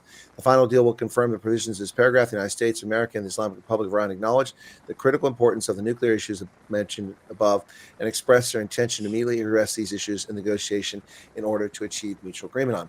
Well, we have here, John, an agreement from Iran that they will not procure or develop nuclear weapons. The problem with that is we're talking about Iran, and you can't trust a word they say. No, you're right. As you were reading it, I'm thinking to myself, so where do they go to enrich uranium? Where do they hide it? Do they hide it underground, or do they run to some remote island somewhere where they're not being observed so harshly, or people are unaware? I did notice the word procure was in there. I was glad to hear that part of it. So that means they're not supposed to be seeking it in any regard, as in whether somebody else enriched it for them and they were purchasing it or however they were getting it. They're not supposed to have it. So that part is good. But Trump said himself here just a week or two ago, they're not honorable people. They never honor their agreements. We can't trust them. And so he knows it, but yeah, he's trying to make deals with them. So that I find that concerning. I also agree. Before Todd gets a chance to respond to that question, let's just remind folks, you're listening to Common Sense Conservatives right here on WSMN. 1590 on your AM dial, 95.3 on the FM dial, or you can catch us on the internet at places like the Truckers Independent Broadcasting Network and at Colonel Chris Wyatt. Also on X, as John prefers to call it. You can catch us on X at my account. So Todd, what are your thoughts about this nuclear agreement? No, I mean, that was the first paragraph that made any sense, sort of. But you give them $300 billion, and then they say, we promise we won't enrich uranium. Now we got $300 billion to spend a little bit on enriching uranium, and now all of a sudden we can make it a little bit more secretive because we have more money to do that. Yeah, not a good idea here. So this is where it gets confusing and a bit contradictory in paragraph 9. Mm-hmm. Pending the final deal, the United States of America and the Islamic Republic of Iran agreed to maintain the status quo. The Islamic Republic of Iran will maintain the current status quo of its nuclear program. The United States will not impose any new sanctions and will not deploy any additional forces in the region. Excuse me? And what does Iran have to do with we have to go back to war with Iraq or we have to fight Syria? We'll put troops where we need to. So Right. that's Todd. I'm a little puzzled on this one. They just said their nuclear program is away. Now it's saying status quo, and we won't take it away. Yeah, I'm sorry. That needs to go away. This idea of status quo, where you have a secretive program. No, I'm sorry. That needs to go away completely. It needs to be verified that it's gone away completely, especially a weapons program. You want to talk in the future about small reactors for actual, for civilian purposes, something like that. Not a problem. We can have those discussions in the future, but now it needs to be verified that you have no weapons grade. It goes away, and at the same time, this $300 billion. I'm hanging up on that. That needs to be something that's down the road. $300 billion. Once we verify all this stuff, you hold new elections, whatever the case may be. You have a new regime or whatever, a true Democrat government. Then we could talk about $300 billion coming your way and actually doing business with you. And then at that point, whenever you're actually a free nation where you're reasonable, then maybe we won't send troops over there. But guess what? You don't get to dictate where we send troops in the world, whether that means parking a carrier task force off of your, in the Gulf somewhere, whatever the case may be. You don't get to dictate that. We decide that, and that's for the president, the DOD officials, and of course Congress to decide these things, not for Iran to dictate it in some agreement. They don't have the hand here. We have hand. They have no power in this agreement. Well, that's the thing. They have no power. They're obliterated military. I mean, they still got some missiles they can strike with, Sure. and they've proven that. But they have no ability to go on the offensive against their neighbors, and they would crumble under pressure from the United States. So who are they to dictate terms? It sounds to me, John, like the Iranians are dictating the terms here. Yeah. Well, that's what the issue's been, right? They wouldn't come to the table until they had a voice in it, and so you bring up a good point. Maybe they are kind of dictating terms. I think it behooves Trump or whoever's working on this treaty agreement to define what they mean by region, right? Military force in the region of Iran or military force in the region of the Mideast. I mean, what do they mean by region? So they definitely require some form of definition so they have something to go by instead of just plainly just saying the region, 100%, because one could say the region is the Middle East, which extends all the way across North Africa to Morocco.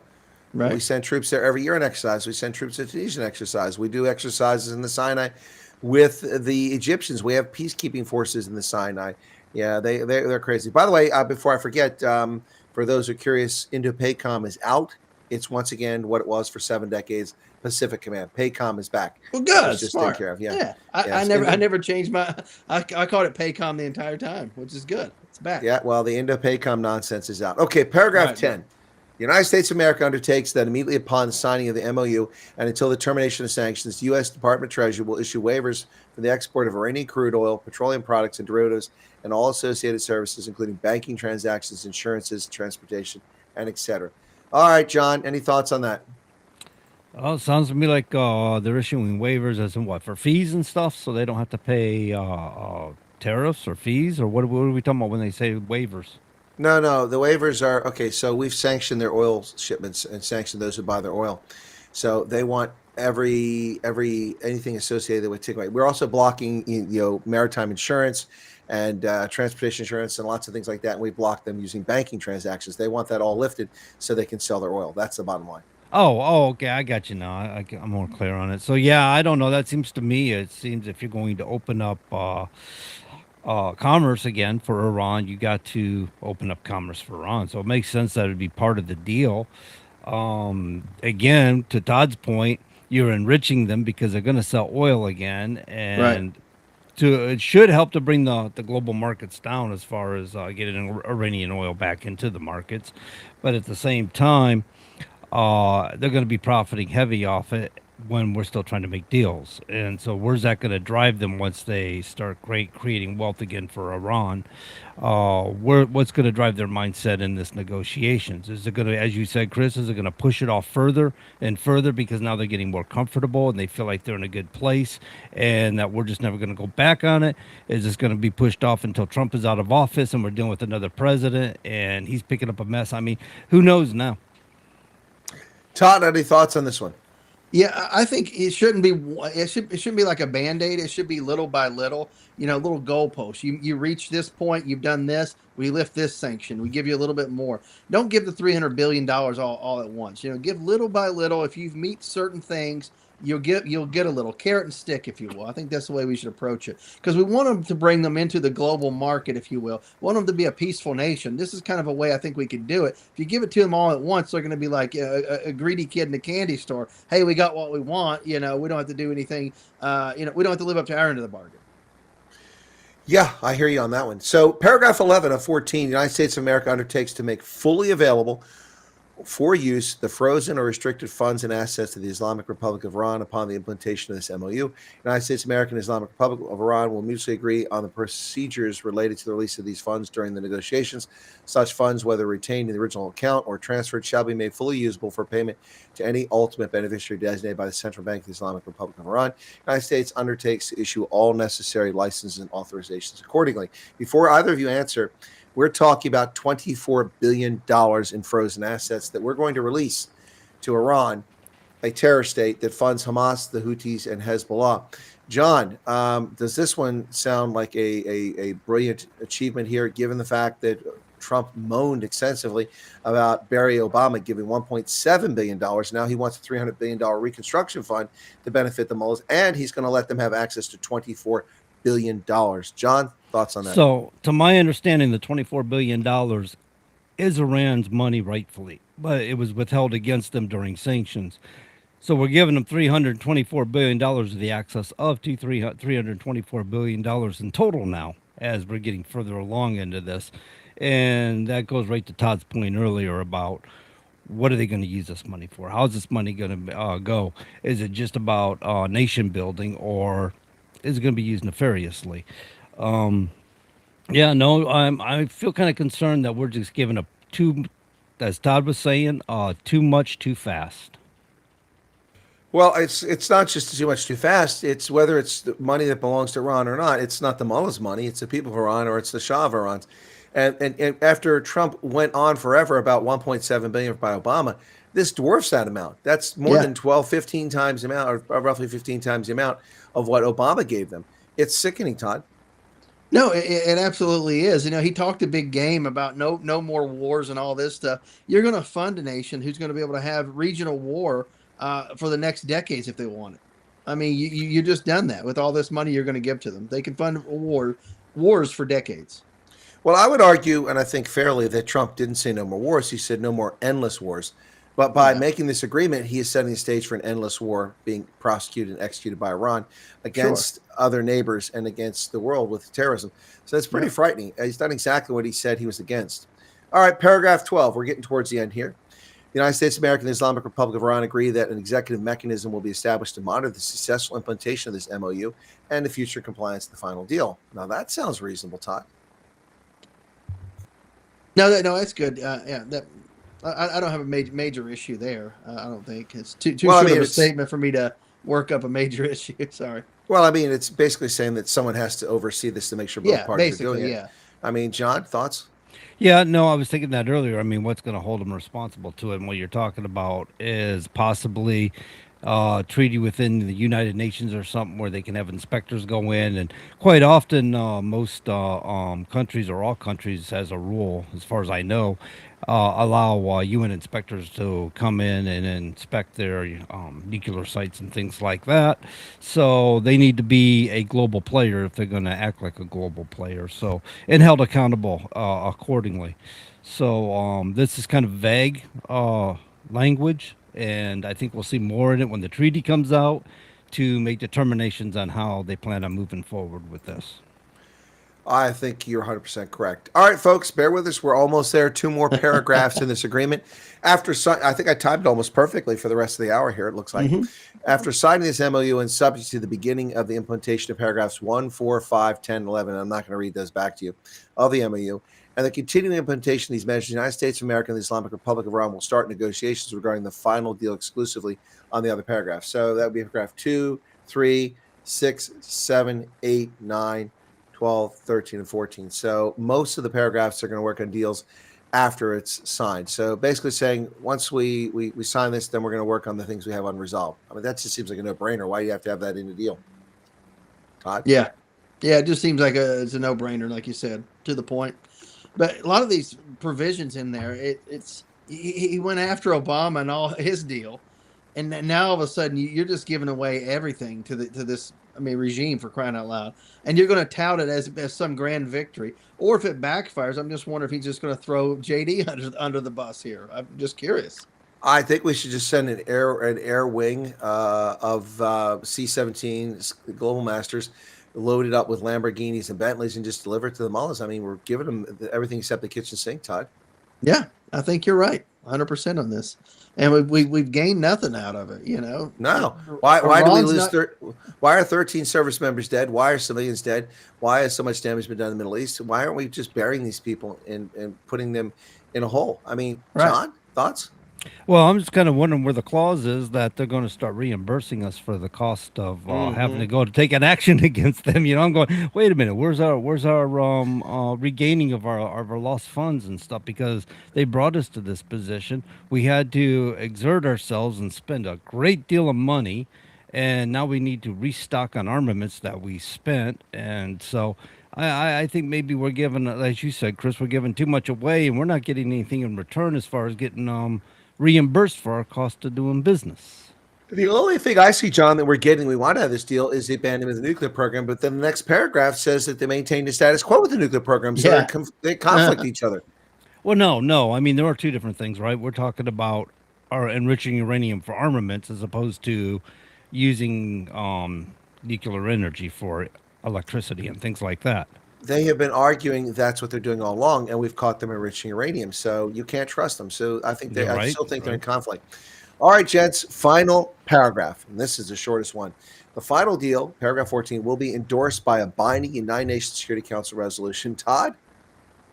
Well, if you can get them to even agree on it, for crying out loud. I mean, you're going to have so many competing parties to try to get them to even agree on this. I mean, it may be a moot point by the time you arrive to New York to try to even get them to negotiate. Yeah, John, any thoughts on that? Yeah, that brings up a good point. But yeah, we led up to this that it's going to definitely have to be something that's falls within the purview of the United Nations and recognized globally. I mean, the United States can't just police Iran the rest of the time after this. It's going to have to be a global agreement or something within the globe that they have to be held accountable on a global level. So, I mean, it's sensible, and we kind of knew that was coming, right? I don't. Well, I mean, I don't get the adherence for UN Security Council. That's a demand of Iran or a demand of the United States. I suspect it was demand of Iran because we don't hold much faith in the UN. We know No. that their agreements are useless. So it is to me an odd one here, and I guess it's lucky for Iran that the United States is a permanent member of the Security Council, so we can push through things. Otherwise, at least they didn't say General Assembly; they said Security Council. So their other friends and partners would have to embarrass themselves voting against Iran. But look, I think this deal sucks. Todd, sucks. In short, who came up with it? And of course, who's going to get thrown under the bus? Is it Marco? Is it JD? Who are they teeing up? And I'm hearing that they're teeing up JD to take the fall if it's a big screw up. Well, to me, it seems like Trump has hired the first person fired in every episode of The Apprentice to negotiate the deal. Yeah, right. It It's seems that way. ridiculous. John?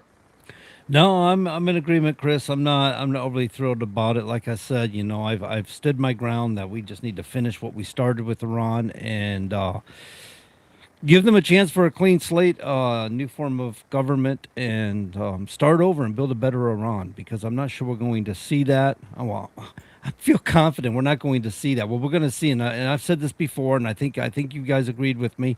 If it isn't sooner to be 20 years or sooner, we will see Iran coming back against the United States. It won't. These people are relentless. And as long as you're going to have this type of theocracy in the globe, this type of mindset, and what did I hear? I think the Islam religion, 25% of them are jihadists. That's a lot of people. Yeah. And so when they're taking an exception with us and referring to us as the white or the great Satan, then we don't have a whole lot of hope that we're going to see a great outcome out of this in years to come. And we got to think about our future generations. We made a vast investment doing what it is we're doing. And if we make agreements with them that don't greatly benefit us or create a circumstance where we're not going to have to face this again in the future, then we're doing ourselves a disservice.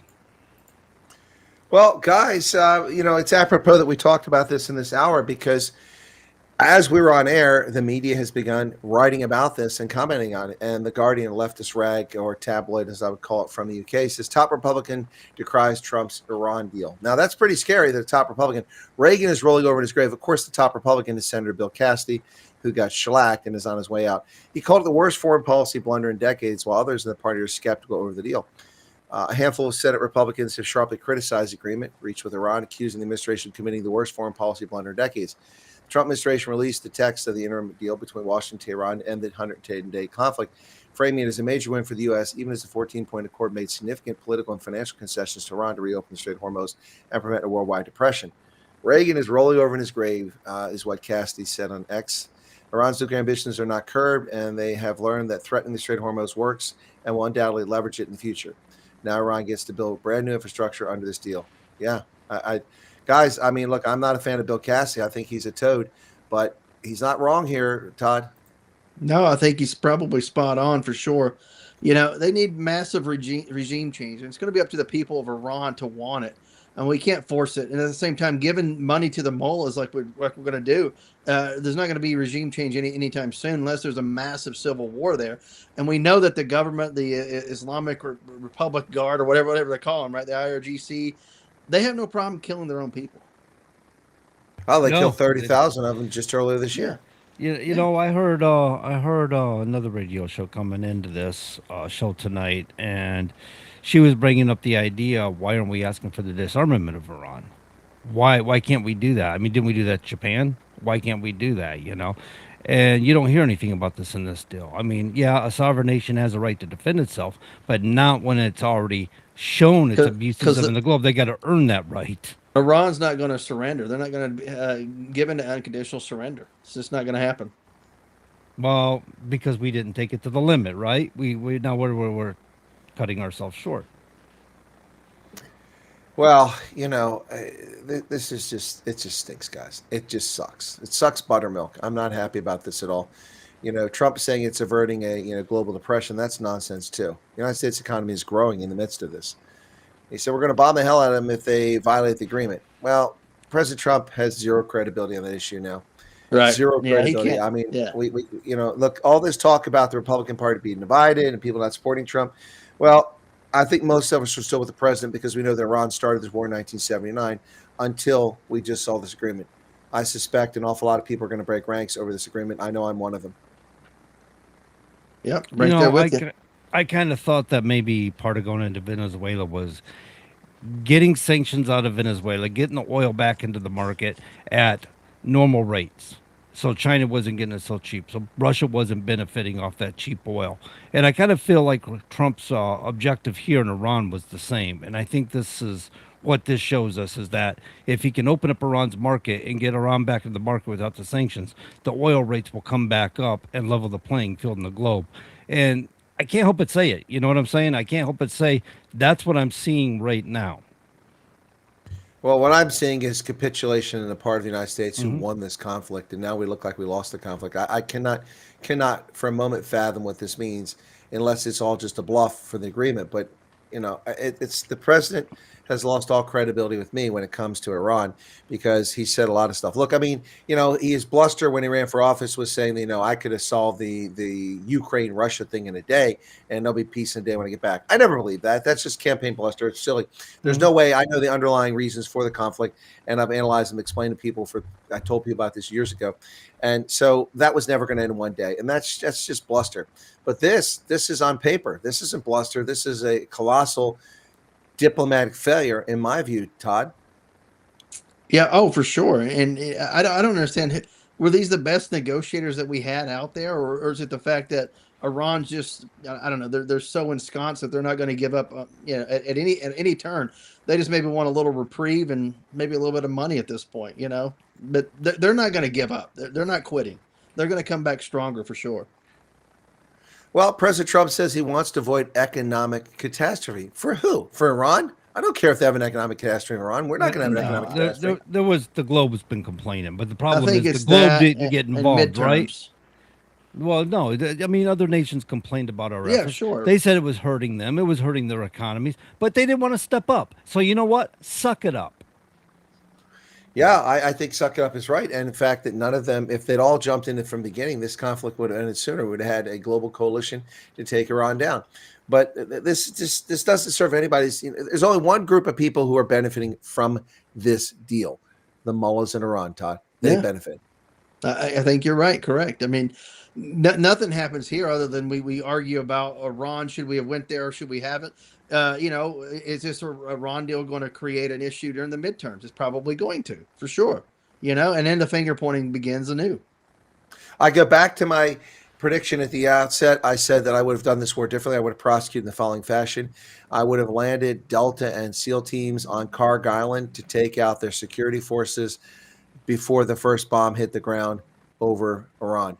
And then I would have flown in the Ranger Battalion or used the MU, Marine Expeditionary Unit, offshore on ships and landed them there on an amphibious landing to take over the island, and I would have secured it. The Iranians aren't going to bomb their own oil terminals. They don't have the money to rebuild it. So that's what I would have done on day one. Had they done that from day one, they would have saved hundreds of billions of dollars from getting into, or tens of billions of dollars from getting into Iran. But nope, we pussyfooted around. We attacked them. Look at glitz and glam. Look at us. Ooh, look at these look at these cameras. And that's going to do it for this week, folks. We'll see you next week here on the Common Sense Terrors. For my co-hosts Todd McKinley and John Grover, we thank you for your viewership and your listening on WSMN. God bless and have a good night.